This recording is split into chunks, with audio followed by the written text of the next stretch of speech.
कृष्ण हरे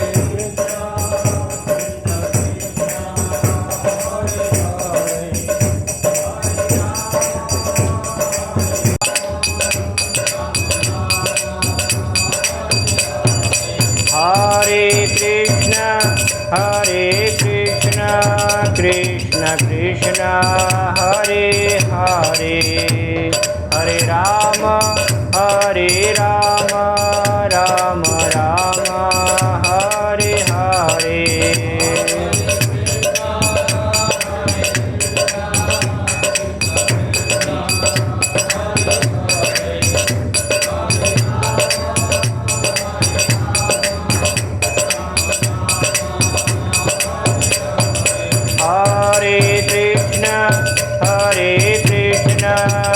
कृष्ण कृष्ण हरे हरे हरे राम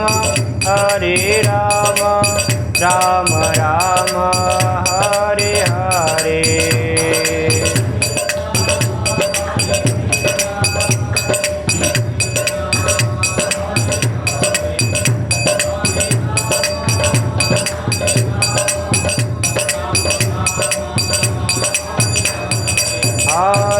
कृष्ण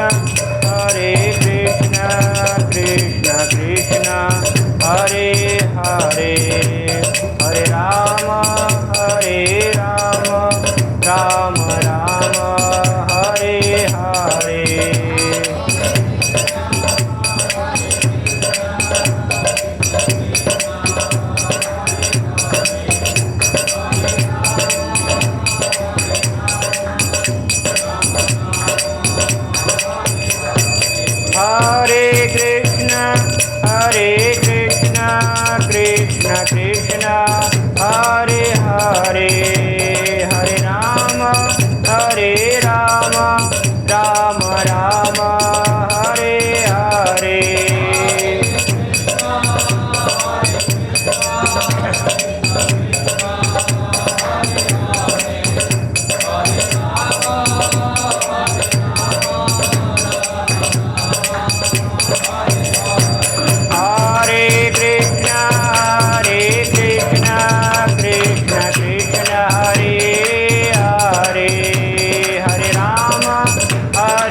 कृष्ण कृष्ण हरे हरे हरे राम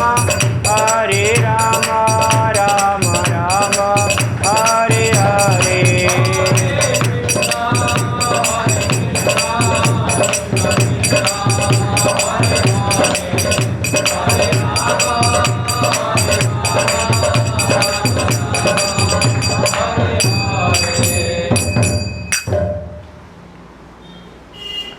जय ओम विष्णुपाद परमहंस परिव्राजकाचार्य अष्टोत्तर शत श्री श्रीमद अभय चरणारविंद भक्ति वेदांत स्वामी श्रील प्रभुपाद की जय। जय ओम विष्णुपाद परमहंस परिव्राजकाचार्य अष्टोत्तर शत श्री श्रीमद भक्ति सिद्धांत सरस्वती गोस्वामी श्रील प्रभुपाद की जय। अनंत कोटि वैष्णव भक्त वृंद की जय। समवेत भक्त वृंद की जय। निताय गौर प्रेमानंदे हरि हरि बोल।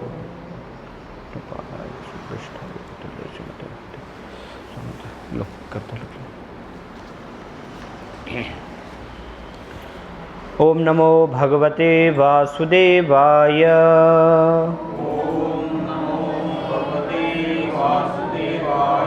ओम नमो भगवते वासुदेवाय।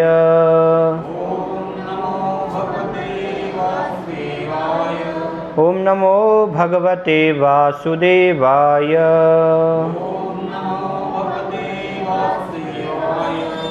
ओम अज्ञानतिमिरान्धस्य ज्ञानञ्जनशलाकया चक्षुरुन्मिलितं येन तस्मै श्रीगुरुवे नमः। श्रीचैतन्यमनोभीष्टं स्थापितं येन भूतले स्वयं रूपकदा मह्यं ददाति स्वपदान्तिकं।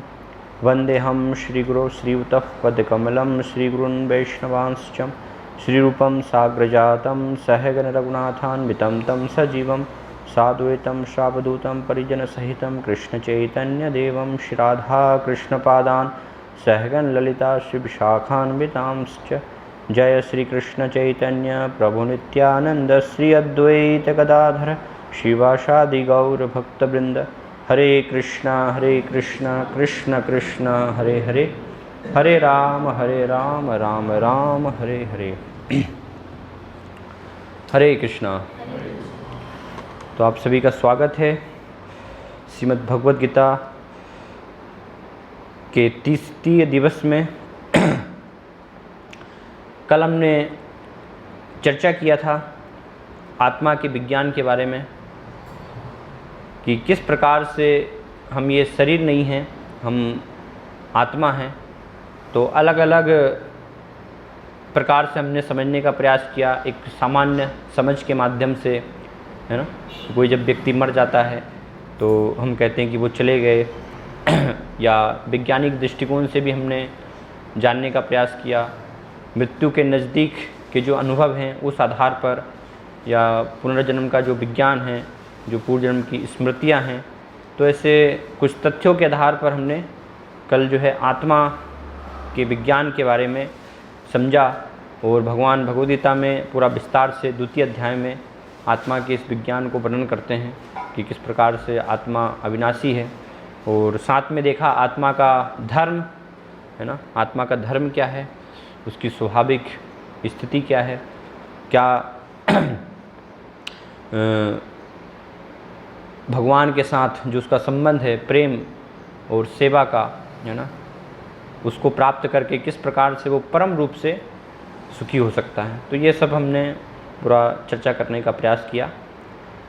तो आज जो है जीव के लिए, एक आत्मा के लिए भगवान की शरण लेना बहुत ही आवश्यक है। उसके बिना उसकी स्वाभाविक स्थिति नहीं है। तो इसलिए हमें समझने की आवश्यकता है शरण लेने से पहले कि भगवान वास्तव में कौन है। और उससे पहले, भगवान को जानने से पहले ये जानना आवश्यक है कि इतने सारे जो हैं शास्त्र क्यों हैं, है ना। तो अलग अलग शास्त्रों में अलग अलग भगवान के बारे में वर्णन किया गया है। तो क्या बहुत सारे भगवान हैं या एक भगवान है, और देवी देवता भगवान में क्या अंतर है, तो ये पहले जो है समझने की आवश्यकता है। तो आज जो हम विषयों के ऊपर चर्चा करेंगे वो मुख्य रूप से सबसे पहले जो है क्यों इतने सारे शास्त्र हैं, है ना, इतने सारे शास्त्रों की आवश्यकता क्या है। आज लोग जो है संक्षिप्त में कुछ चाहते हैं कि कुछ संक्षिप्त शॉर्ट में कुछ हमें मिल जाए, है ना। तो क्यों इतने सारे शास्त्र जो हैं भगवान ने दिए हैं वो हम जानेंगे। फिर कलयुग में वर्तमान जो समय है, कलयुग चल रहा है, तो इसमें कौन से हमें शास्त्र पढ़ने चाहिए, है ना, हमारे लिए कौन से शास्त्र हैं जो हमें अध्ययन करना चाहिए। फिर भगवान अगर वास्तव में हैं तो कौन है वो, है ना, भगवान है या नहीं है, तो इसको हम जानेंगे। भगवान की परिभाषा क्या है, किसे भगवान कहा गया है ना, कौन से लक्षणों से हम भगवान को जान सकते हैं, समझ सकते हैं। फिर भगवान का आकार है या निराकार है, ये भी एक प्रश्न होता है। लोग भ्रमित होते हैं कि भगवान साकार है या निराकार है ना, भगवान का रूप है कि नहीं है। तो इसको हम शास्त्रों के आधार पर जानने का प्रयास करेंगे। फिर भगवान कहाँ रहते हैं शाश्वत रूप से, भगवान कहाँ निवास करते हैं, उसके बारे में। और हमारा जो है सनातन संबंध क्या है, भगवान के साथ क्या हमारा संबंध है, तो उसके बारे में हम जानेंगे। फिर देवता और भगवान में क्या अंतर है, क्या सभी एक हैं या कुछ उसमें अंतर है, तो वो हम जानने का प्रयास करेंगे। और देवता और भगवान की पूजा में क्या अंतर है, क्या उससे फल प्राप्त होता है, देवताओं की पूजा करने से क्या फल प्राप्त होता है, भगवान की पूजा करने से हमें क्या फल प्राप्त होगा, क्या अंतर है। फिर परमात्मा कौन है ना, कल के दिवस में जो हमने परमात्मा के बारे में चर्चा की थी, आत्मा और परमात्मा, तो परमात्मा क्या है ये, और भगवान के अवतारों को कैसे हम जान सकते हैं, समझ सकते हैं, कौन कौन से भगवान अवतार लेते हैं, तो कैसे अवतारों को पहचाना जाए, अवतारों को हम कैसे जान सकते हैं, ये आज के हमारे जो हैं विषय हैं। तो सबसे पहले क्यों इतने जो हैं सारे शास्त्र हैं। ये एक कलयुग में सभी के मन में कहीं ना कहीं इस प्रकार से धारणा होती है कि कौन से मुझे शास्त्र पढ़ने चाहिए, है ना, कौन से शास्त्र का मैं अध्ययन करूं, क्या मुझे करना चाहिए, किस भगवान की मुझे पूजा करनी चाहिए, है ना। तो लोग भ्रमित होते हैं, इसलिए सोचते हैं कई बार पता नहीं चल पाता तो सबकी पूजा करें, है ना, कोई भी नाराज़ नहीं होना चाहिए, इसलिए सबको प्रसन्न करें। रविवार को सूर्यदेव की उपासना करेंगे, सोमवार को शिव जी की, है ना, मंगलवार को हनुमान जी, इस प्रकार से बुधवार को गणेश जी की उपासना, है ना, फिर गुरुवार को जो है संतोषी माता, अभी साईं बाबा भी प्रसिद्ध हो गए हैं कलयुग में, तो उनको भी गुरुवार जो है लोग पूजने जाते हैं, है ना। फिर शुक्रवार को देवी की उपासना, शनिवार शनिदेव। कोई भी नाराज़ नहीं होना चाहिए, है ना, सबको प्रसन्न करेंगे, किसी न किसी प्रकार से तो कोई तो प्रसन्न होगा, तो किसी के माध्यम से तो हमें लाभ प्राप्त होगा ही, है ना। तो ऐसे इस प्रकार से ये भ्रमित होते हैं लोग। इसलिए आप देखिए अधिकतर जो मंदिर भी होते हैं वर्तमान में, मंदिर भी लोगों की मनोवृत्ति को देख करके लोगों ने मंदिर में भी एक बिजनेस बना दिया है ना, कि सारे भगवान जो आपको मंदिर में मिल जाएंगे एक ही जगह, जिसको जो पूजा करनी है वो आए, है ना, उनकी पूजा करके और वहाँ जाए, तो एक ही जगह में सारे आपको देवी देवता भगवान सब जो है मिल जाएंगे, है ना। जैसे सुपर मार्केट होता है ना, सुपर मार्केट सारी चीज़ें एक ही जगह में, आपको कहीं अलग अलग दुकानों में जाने की ज़रूरत नहीं है। तो इस प्रकार से आज जो है चल रहा है। और कौन से धर्म का जो है हमें पालन करना चाहिए, तो ये भी एक प्रश्न होता है, कौन सा धर्म सही है ना। लोग वास्तविक धर्म को समझ नहीं पाते, तो हिंदू धर्म सही है, मुस्लिम धर्म सही है, इन धर्मों में ही उलझकर रह जाते हैं। तो शास्त्र, कौन से शास्त्र में पढ़ना, उससे पहले हमें समझने की आवश्यकता है कि वास्तव में अलग अलग शास्त्र क्यों हैं, क्यों इतने सारे शास्त्र जो हैं भगवान ने हमें प्रदान किए गए हैं। तो बताया गया है कि एक प्राथमिक स्कूल का गणित होता है ना, प्रारंभ में हम जो है पढ़ते हैं, तो यहाँ पे एक उदाहरण से समझाया गया है कि प्रारंभ में जब हम पढ़ते हैं तो वहाँ पर 2 और जो है -5, है ना, तो वो कितना होगा, 3 होगा, इस प्रकार से जो है समझाते हैं। लेकिन धीरे धीरे जैसे जैसे वो व्यक्ति आगे बढ़ता है, पढ़ाई करता है, तो वो फिर समझ पाता है कि 2 और -5 = होता है -3, है ना, उसका उत्तर इस प्रकार से आता है। तो इस लिए अलग अलग जो हैं शास्त्र हैं, अलग अलग प्रकार की श्रेणी के व्यक्तियों के लिए, है ना, क्योंकि सभी एक ही स्तर पर नहीं है इस जगत में, हर प्रकार के व्यक्ति अलग अलग स्तर पर हैं। तो अलग अलग स्तर पर जो व्यक्ति है तो उनको अलग अलग प्रकार से ज्ञान देना पड़ेगा। अगर एक फर्स्ट क्लास जो प्रथम श्रेणी में अभी व्यक्ति है, एक स्टूडेंट्स है, उसको हम हायर मैथ्स जो है समझाएंगे, उसको cos थीटा tan थीटा ये सब बताएंगे तो उसको समझ में नहीं आएगा, है ना, उसके सिर के ऊपर से जाएगा कि ये क्या चल रहा है। तो उसको स्तर के अनुसार जो है ज्ञान देना पड़ेगा, कि वो धीरे धीरे जब समझ करके फिर आगे आएगा तब वास्तव में वो समझ पाएगा, है ना। तो इसलिए कई बार लोग जो हैं भ्रमित होते हैं, है ना, अलग अलग शास्त्रों को, कि ये शास्त्रों में ये बताया गया, ये शास्त्रों में ये बताया गया है। तो वो समझने की आवश्यकता है कि अलग अलग शास्त्र अलग अलग प्रकार की व्यक्तियों के लिए, है ना, सभी शास्त्र जो हैं सब समान श्रेणी के व्यक्तियों के लिए नहीं लिखे गए हैं। तो वैदिक शास्त्र में जो हमने चर्चा की थी, श्रुति, 4 वेद, 108 उपनिषद, फिर वेदांत सूत्र और स्मृति, इतिहास, महाभारत और पुराण, इनके बारे में हमने जो है चर्चा किया था। ये सब शास्त्रों के अंतर्गत आते हैं। तो श्रीमद् भागवतम में वर्णन किया गया है कि जो वैदिक साहित्य वो क्या है, एक कल्प वृक्ष के समान है ना। जैसे कल्प वृक्ष क्या होता है, आपको जो भी चाहिए वो सारी इच्छाएं कल्प वृक्ष के माध्यम से आपकी पूर्ण हो जाएंगी। तो शास्त्र जो है, वेद इस प्रकार से, वेद में सब कुछ ज्ञान है, आध्यात्मिक ज्ञान भी है, वेदों में भौतिक स्तर का भी ज्ञान है ना।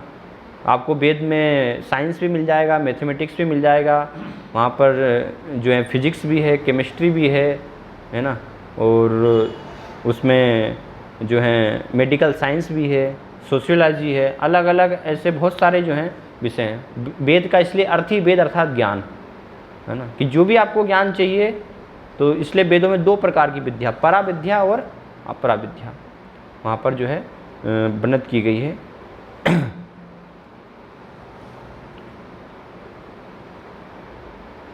तो एक कल्प वृक्ष से अगर हम शास्त्र की तुलना करें, सारे शास्त्र जो हैं एक कल्प वृक्ष के समान हैं।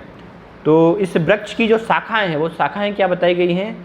कर्म कांड, ज्ञान कांड और उपासना कांड। ये वेदों में मुख्य रूप से 3 भाग बताए गए हैं। कर्म कांड के अंतर्गत अलग अलग प्रकार की यज्ञ करना है, कर्म करना है, जिसके माध्यम से उद्देश्य क्या है? वो यज्ञ करके, कर्म करके कि कैसे हम जो हैं पुण्य कर्म प्राप्त करके और स्वर्ग लोक में जा कर के स्वर्ग लोक में अत्यधिक जो है सुख ऐश्वर्य भोग कर सकते हैं। तो वो कर्मकांड विभाग के अंतर्गत शास्त्रों में विधियां वर्णित की गई है ना। जैसे बताया गया कि किसी को जो है ये यज्ञ आप करेंगे तो इसके माध्यम से आप सुरापान कर पाएंगे, है ना। मांसाहार करना है तो उसके लिए एक प्रकार के यज्ञ बताया गया है। तो ऐसे अलग अलग बहुत सारे जो हैं यज्ञ वहाँ पर बताए गए हैं।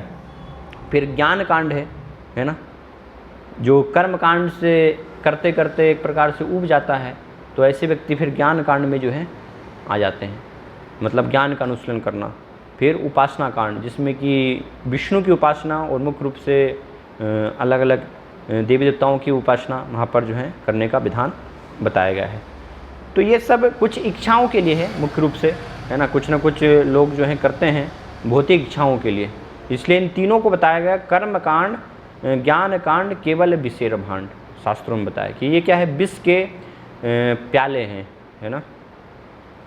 एक प्रकार से जो है जैसे कई बार बच्चे को दवाई दी जाती है ना, तो वो दवाई कड़वी होती है तो लेता नहीं है ना, तो उसको जो है शुगर कोटेड कर देते हैं ऊपर से जो है शुगर की उस पर परत चढ़ा देते हैं ताकि वो मीठी लगे, तो वो व्यक्ति जो है ले लेते। लेकिन अंदर तो क्या है वो, है ना, कड़वी है, अंदर जहर है। तो इस प्रकार से जो है ये कर्मकांड और ज्ञान कांड को बताया गया, वर्णन किया गया है कि व्यक्ति इनमें उलझ कर ही जो है रह जाते हैं। तो जो व्यक्ति इनमें फंस जाता है वो व्यक्ति फिर भगवान को नहीं समझ पाएगा ना। भगवान को जानना है तो ये दोनों विधियों को, इनको हमें छोड़ना होगा। कर्मकांड ज्ञान कांड से ऊपर हमें निकलना होगा। और इस वैदिक ज्ञान का जो वृक्ष है, इसके फूल क्या हैं? धर्म अर्थ काम, है ना। 4 जो पुरुषार्थ बताए गए ना, धर्म अर्थ काम मोक्ष, तो उसमें से धर्म अर्थ और काम ये फूल हैं, है ना। फिर कच्चा फल है। कच्चा फल क्या है? उपनिषद, वेदांत सूत्र, जो शास्त्र बताए गए वो क्या है? कच्चे फल हैं। और उसके बाद जो है पका फल है। पका फल क्या है? श्रीमद् भागवतम। तो क्या महत्वपूर्ण होता है वृक्ष में? शाखाएं हैं, फूल हैं, कच्चा फल है, पका फल है। क्या महत्वपूर्ण होता है? पका फल महत्वपूर्ण होता है ना। तो शास्त्र इस प्रकार से हैं, है ना। 4 वेद हैं, उपनिषद हैं, अलग अलग पुराण हैं, इतिहास है। ये सब की तुलना जो है इस प्रकार से की गई है कि कुछ जो है शाखाएं हैं, कुछ फूल हैं, कुछ कच्चे फल हैं और पका फल है। तो सबसे महत्वपूर्ण जो है वो है पका फल, और वो है श्रीमद् भागवतम, जो कि 4 वेद, 108 उपनिषद, पुराण सभी का सार है। इसलिए श्रीमद् भागवतम में बताया गया, निगम कल्पतरोर गलितम फलम सुख मुखाद अमृत द्रव्य संयुतम पिबत भागवतम रसमालयम मुहुरहो रसिका भूवि भावुका। कि श्रीमद् भागवतम की तुलना की गई है, ये किस प्रकार से है? ये ऐसा जो है एक फल है जिसमें कि छिलका भी नहीं है, गुठली भी नहीं है, केवल रस ही रस है ना, आनंद ही आनंद है। और बताया गया है कि महान भागवत सुखदेव गोस्वामी के मुख से निकलने के कारण इसका जो आस्वादन है, इसका स्वाद है और भी बढ़ गया है ना। जैसे वृक्ष पर एक फल होता है और उस फल को अगर सुख का अर्थ होता है तोता, है ना, वो अगर चख ले तो क्या हो जाएगा? उसकी जो मिठास है और बढ़ जाएगी, है ना। वो फल को फिर आप खाएंगे तो और ज़्यादा मीठा लगेगा। तो इसी प्रकार से श्रीमद् भागवतम सब शास्त्रों का सार है। निगम कल्पतरोर गलितम फलम, तो अपने आप में जो है वो उसमें मिठास है, अमृत के समान। लेकिन सुखदेव गोस्वामी जो है उनके मुख से निकलने के कारण उसका स्वाद और भी बढ़ गया है। और ये श्रीमद् भागवतम व्यासदेव जिन्होंने कि सारे शास्त्रों को लिखा है, उन्होंने ही 4 वेद लिखे, उन्होंने ही 108 उपनिषदों की रचना की, अलग अलग पुराणों की उन्होंने रचना की। वो सब लिखने के बाद भी वो संतुष्ट नहीं थे। तो सरस्वती नदी के तट पर अपने आश्रम में वो इस प्रकार से विचार कर रहे थे, चिंतित थे कि इतने सारे शास्त्र मैंने समाज के कल्याण के लिए लिखे हैं, लेकिन फिर भी मुझे संतुष्टि क्यों प्राप्त नहीं हो रही है। तो उसी समय फिर उनके आश्रम में नारद जी का आगमन होता है। वो नारद जी उनको कहते हैं कि आपने ये सब चीज़ें लिखी, लेकिन स्पष्ट रूप से आपने जो जीव का वास्तविक धर्म है, भगवान की भक्ति, भगवान का प्रेम, तो सीधे जो है आपने स्पष्ट रूप से कृष्ण भक्ति का वर्णन नहीं किया है। ये सब शास्त्रों में भगवान के बारे में वर्णन किया, लेकिन आपने कहीं ना कहीं उसको अप्रत्यक्ष रूप से वर्णन किया है। ज़्यादातर सभी शास्त्रों में धर्म, अर्थ, काम, मोक्ष का वर्णन किया है, लेकिन कृष्ण प्रेम जो कि जीव का स्वाभाविक धर्म स्थिति है उसका आपने वर्णन नहीं किया है। तो उसको आप जो है वर्णन कीजिए, तभी वास्तव में संतुष्टि प्राप्त हो पाएगी। तो नारद जी को उपदेश से अंतिम में सबसे लास्ट उनकी जो है राइटिंग है ये श्रीमद् भागवतम, जो कि सभी शास्त्रों का वो सार यहाँ पर प्रस्तुत करते हैं। तो बुद्धिमान व्यक्ति क्या है, सार को ग्रहण करता है ना। हंस एक होता है, हंस एक होता है बगुला, है ना। तो हंस क्या करता है, क्या गुण है हंस का, है ना। पानी में दूध मिला है तो फिर पानी को जो है वो अलग कर देता है, दूध को ग्रहण करता है ना, जो सार है। तो ऐसे भगवान के भक्त जो हैं वो केवल अलग अलग शास्त्रों में से जो सार है, अर्थात कृष्ण भक्ति के लिए जो है क्या आवश्यक है वो उनको जो है वो ग्रहण करते हैं। तो ऐसे भक्तों के लिए ये श्रीमद् भागवतम की वेद व्यास जी ने रचना की। तो इसलिए कलयुग में और 18 पुराण जो हैं वो वर्णन किया गया है अलग अलग प्रकार के व्यक्तियों के लिए है ये सब, है ना। कुछ जो है सत्वगुण में होते हैं, कुछ रजोगुण में व्यक्ति होते हैं, कुछ तमोगुण में होते हैं। इनका हम कल की कक्षा में चर्चा करेंगे कि सत्वगुण क्या होता है, रजोगुण क्या होता है, तमोगुण क्या होता है, पूरा विस्तार से, है ना। लेकिन संक्षिप्त में भगवान भगवद गीता में सतोगुण का वर्णन करते हैं, है ना, रजोगुण का और तमोगुण का वर्णन करते हैं। तो हर 84 लाख प्रकार की योनिया में सभी में जो है ये 3 प्रकार के गुण पाए जाते हैं, है ना। मनुष्यों में भी 3 प्रकार की श्रेणियां हैं, पशुओं में भी हैं। जैसे बताया गया गाय जो होती है वो सतोगुणी होती है ना। शेर रजोगुणी होता है। रजोगुण का अर्थ है इच्छाएं, अत्यधिक जो इच्छाएं। तो मनुष्य जीवन में भी हम देख सकते हैं जिसके अंदर भौतिक जीवन में भोग करने की अत्यधिक इच्छाएं, भाग रहे हैं, है ना, बहुत जो है एक्टिव है कोई व्यक्ति, तो वो क्या है, रजोगुण का लक्षण है। सतोगुण व्यक्ति शांत होंगे, है ना, ढेर से ज्ञान के अनुशीलन में वो अपने आप को लगाएंगे।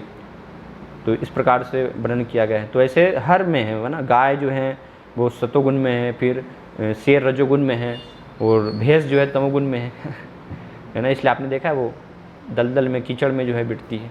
तो ऐसे हर श्रेणियों में, हर योनियों में ये 3 प्रकार की श्रेणियाँ होती हैं। तो ऐसे अलग अलग क्योंकि श्रेणी में लोग हैं, अगर कोई व्यक्ति तमोगुणी है मनुष्य जीवन में, तो तमोगुणी व्यक्ति सीधे अगर उसको आप भगवान की भक्ति के बारे में वर्णन करेंगे तो वो नहीं समझ पाएगा। तो कैसे धीरे धीरे उसकी प्रगति हो। शास्त्रों का उद्देश्य क्या है, सब शास्त्रों का, कि अलग अलग जो स्तर पर मनुष्य हैं वो सब धीरे धीरे धीरे धीरे आगे बढ़ें, अर्थात जो सर्वोच्च लक्ष्य है जीवन का, कृष्ण प्रेम प्राप्त करना, उसकी तरफ धीरे धीरे आगे बढ़े। लेकिन तमोगुणी स्तर पर है, कोई सबसे नीचे है, तो वो उसको हम सीधे अगर वर्णन करेंगे तो वो समझ नहीं पाएगा। तो इसलिए शास्त्रों में अलग अलग ये सब श्रेणियों की व्यक्तियों के लिए अलग अलग शास्त्रों में ज्ञान दिया गया है। इसलिए जो सतोगुणी मनुष्य हैं उनके लिए ये 6 पुराण हैं, श्रीमद् भागवतम, विष्णु पुराण, नारदी पुराण, गरुड़ पुराण, जिनमें कि स्पष्ट रूप से भगवान के बारे में, विष्णु, कृष्ण ना, भक्ति के बारे में उनका वर्णन किया गया है। फिर जो रजोगुणी पुराण हैं, तो मतलब शास्त्र तो वास्तव में सत्वगुण, रजोगुण, तमोगुण में नहीं होते हैं, शास्त्र तीनों गुणों से ऊपर है, लेकिन ऐसे व्यक्तियों के लिए वो लिखे गए हैं, इस प्रकार के व्यक्तियों के लिए। तो जो सतोगुणी पुराण है उसमें विष्णु को श्रेष्ठ बताया गया है ना। और रजोगुणी पुराण है तो उनमें ब्रह्मा जी की उपासना या शक्ति की उपासना, दुर्गा जी की उपासना, उनको श्रेष्ठ बताया गया है। फिर जो तमोगुणी है व्यक्ति होते हैं तो उनके लिए मत्स्य पुराण, कुर्म पुराण, शिव पुराण, जिसमें कि शिव जी को श्रेष्ठ बताया गया है ना, कि शिव जी ही सब कुछ हैं, वही सर्वश्रेष्ठ है। तो इसलिए हम देखते हैं कि कई बार लोग भ्रमित होते हैं कि विष्णु श्रेष्ठ है, कि शिव जी श्रेष्ठ हैं, कि दुर्गा जी श्रेष्ठ हैं, है ना, क्योंकि अलग अलग शास्त्रों में शिव पुराण में शिव जी को श्रेष्ठ बताया गया है, एक पुराण में जो है दुर्गा जी को श्रेष्ठ बताया है कि उन्हीं से सारी सब सृष्टि हो रही है, उन्हीं से उत्पत्ति हो रही है, शिव जी से ही विष्णु जी आए, सब उत्पत्ति हुई है ना। लेकिन एक बुद्धिमान व्यक्ति जो है वो सब शास्त्रों का संयोजन करके उसको पूर्ण रूप से जो है समझने का प्रयास करता है कि वास्तव में वहाँ पर श्रेष्ठ बताया गया है तो किस लिए बताया गया है, क्योंकि उस श्रेणी के वो व्यक्ति हैं, है ना। जैसे शिव जी की उपासना कौन करते हैं, जो भूत प्रेत गुण होते हैं, तमोगुण में जो होते हैं, तो वो उनकी जो है आराधना करते हैं। तो अगर उनको श्रेष्ठ नहीं बताया जाएगा तो वो फिर उनकी आराधना क्यों करेंगे, है ना। कोई भी जो है किसी की उपासना कर रहा है तो वो समझेगा कि ये सर्वोपरि है, श्रेष्ठ है, तभी तो वो उपासना में लगेगा।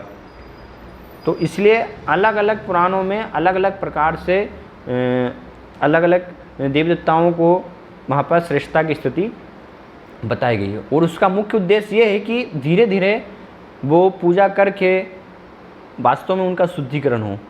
तो धीरे धीरे उनका शुद्धिकरण होगा और वो समय के साथ जो है आगे बढ़ेंगे, और फिर आगे चल कर के जब एक सत्वगुण की अवस्था में आएंगे तब वास्तव में वो भगवान विष्णु की भक्ति को समझ पाएंगे। अगर तमोगुण में है तो वो नहीं समझ पाएंगे। इसीलिए अलग अलग जो धर्म है तो वो भी इसी प्रकार से थे। जैसे जब जीसस क्राइस्ट आए तो वो उनने किन लोगों को ज्ञान दिया, है ना। ऐसे बिल्कुल जो निम्न स्तर के लोग थे उनके बीच में वहाँ पर जीसस क्राइस्ट आए, तो उनको सीधे अगर वो भगवान की भक्ति और इस प्रकार से ज्ञान देते तो नहीं समझ पाते। तो इसलिए उनके स्तर का उन्होंने वहाँ पर ज्ञान दिया, है ना, उस प्रकार का ज्ञान दिया। पैगंबर मोहम्मद आए तो उस प्रकार का ज्ञान दिया जो कि सबसे निम्न स्तर पर व्यक्ति थे, वहाँ पर उस स्तर का उनको ज्ञान देना आवश्यक हुआ ताकि धीरे धीरे वो प्रगति करे वो ज्ञान को स्वीकार करके, है ना। तो इसलिए ये अलग अलग पुराण हैं। फिर कलयुग के लिए कौन से महत्वपूर्ण शास्त्र हैं, तो जो हमने चर्चा की कि श्रीमद् भागवतम सभी शास्त्रों का सार है। तो इस कलयुग के लिए दो मुख्य रूप से शास्त्र बताए गए जो कि हमको अध्ययन करना चाहिए, जिससे कि हम स्पष्ट रूप से सीधे जीवन के लक्ष्य को जान सकते हैं। क्योंकि अलग अलग कलयुग में इतना समय नहीं है ना, आयु कम है कि कोई व्यक्ति स्वयं प्रयास करके वो सब शास्त्रों को अध्ययन करके और फिर निष्कर्ष पे आ पाए, है ना। तो एक तो ये मार्ग है कि आप सारे जो हैं वेदों का अध्ययन करें, लेकिन वेदों को अध्ययन करने से पहले आपको जो है 6 उपवेद है वो अध्ययन करना पड़ेंगे ना, क्योंकि वेद हर व्यक्ति के समझने के योग्य नहीं है। तो वेदों को समझने के लिए बताया गया है कि सबसे पहले, जैसे आज कई बार लोग पूछते हैं कि हमें वेद चाहिए, है ना, लेकिन वेदों को समझने के लिए 12 साल कम से कम जो है आपको पहले संस्कृत व्याकरण का अध्ययन करना होगा, तब आप वेदों को समझने के योग्य बनेंगे, है ना। तो आपने 12 साल अभी अध्ययन किया नहीं तो कैसे वेदों को समझ सकते हैं। लेकिन जो वेदों का सार है ना, इस कलयुग में श्रीमद् भगवद गीता और श्रीमद् भागवतम वो हर व्यक्ति समझ सकता है ना। उसके लिए आपको बहुत ज़्यादा संस्कृत का प्रकांड विद्वान और वो सब होने की आवश्यकता नहीं है। वो इतनी सरल भाषा में, इतनी सरल संस्कृत में है, लेकिन बहुत सरल है। वेदों में जो संस्कृत है बहुत ही क्लिष्ट है, वो हर प्रकार के व्यक्ति नहीं समझ सकते हैं। तो इसलिए ये शास्त्र बताए गए हैं जो कि स्वयं भगवान से अभिन्न है। भगवद गीता जो है भगवान के मुख से निकला हुआ ज्ञान है, और श्रीमद् भागवतम भगवान के बारे में उनके भक्तों के द्वारा कहा गया है। तो दोनों शास्त्र जो हैं सबसे इस कलयुग में महत्वपूर्ण हैं। इनको अगर हम अध्ययन करते हैं तो सर्वश्रेष्ठ जो है उसको हम जान सकते हैं कि वास्तव में भगवान कौन है, क्या हमारा उनसे संबंध है, और कैसे हम उस भगवान से अपने जो संबंध है, प्रेम को हम प्राप्त कर सकते हैं। और अलग अलग शास्त्रों में अगर हम खुद जो है जानने का प्रयास करेंगे तो हम उलझ जाएंगे, क्योंकि अलग अलग शास्त्रों में अलग अलग चीज़ें बताई गई हैं, है ना, अलग अलग प्रकार के व्यक्तियों के लिए। इसलिए हम देखते हैं कि लोग भ्रमित हो जाते हैं, फिर समझ नहीं पाते कि किसकी जो है पूजा करनी चाहिए, कौन श्रेष्ठ है। कोई शास्त्र कुछ वर्णन कर रहे हैं, कोई शास्त्र कुछ, क्योंकि वो समझ नहीं पाते हैं कि वास्तव में अलग अलग शास्त्रों में ये सब वर्णन किया गया है तो उसका उद्देश्य क्या है ना। कोई कुछ भी वर्णन जो कर रहा है तो हमें शास्त्र जिन्होंने लिखे हैं उनके माध्यम से ही हमें जानना होगा, है ना। वो वास्तव में उसका उद्देश्य उसमें उन्होंने प्रकट किया है, हम अपने मन से जो है उसको नहीं समझ सकते। व्यासदेव जी ने सारे शास्त्र लिखे हैं तो उनके द्वारा हमें समझना होगा कि सारे शास्त्रों को उन्होंने क्यों लिखा और उनका निष्कर्ष क्या है, वो क्या वास्तव में देना चाहते हैं, है ना। हम अपने मन से जो है निकाल लेते हैं कई बार, तो उससे हमें लाभ नहीं होगा। तो भगवद गीता और श्रीमद् भागवतम में अंतर क्या है ना, कई बार लोग पूछते हैं कि दोनों में अंतर क्या है। तो भगवद गीता जो है उसमें 700 श्लोक हैं, है ना। श्रीमद् भागवतम में 18,000 श्लोक हैं। भगवद गीता स्वयं भगवान श्री कृष्ण ने कही है, अर्जुन को महाभारत के युद्ध में ज्ञान दिया। और श्रीमद् भागवतम सुखदेव गोस्वामी वर्णन करते हैं किनको, राजा परीक्षित को, है ना, जो कि अर्जुन के पुत्र अभिमन्यु उनके जो है पुत्र थे राजा परीक्षित, तो उनको वर्णन करते हैं। फिर यहाँ पर अर्जुन श्रोता है, यहाँ पर परीक्षित महाराज श्रीमद् भागवतम में सोता है, ये कुरुक्षेत्र में कहा गया, है ना। और श्रीमद् भागवतम जो है सुखताल वहाँ पर जो है कहा गया। 45 मिनट में भगवान ने भगवद गीता का ज्ञान दिया अर्जुन को, है ना। और श्रीमद् भागवतम जो है 7 दिन 7 रात, क्योंकि राजा परीक्षित के पास केवल 7 दिन बचे हुए थे उनकी मृत्यु 7 दिन में तक्षक के काटने से जो है होने वाली थी, तो इसलिए ये ज्ञान दिया गया है ना। और भगवद गीता में जो है 5 विषय है, प्रारंभ में ही हमने प्रथम दिवस में चर्चा की थी, है ना। 5 विषय कौन कौन से 5 विषय भगवद गीता में हमने जो चर्चा किए थे, 5 विषय। हाँ, जीव, प्रकृति, काल,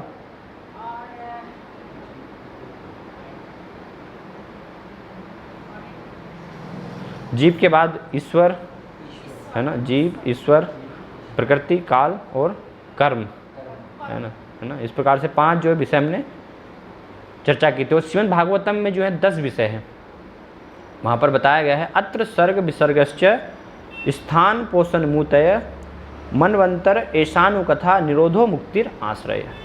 ये 10 जो हैं श्रीमद् भागवतम में विषय बताए गए हैं। तो भगवद गीता एक प्रकार से क्या है, प्रारंभिक अध्ययन है, भगवान को समझने का प्रारंभिक अध्ययन है भगवद गीता, है ना, जानने के लिए।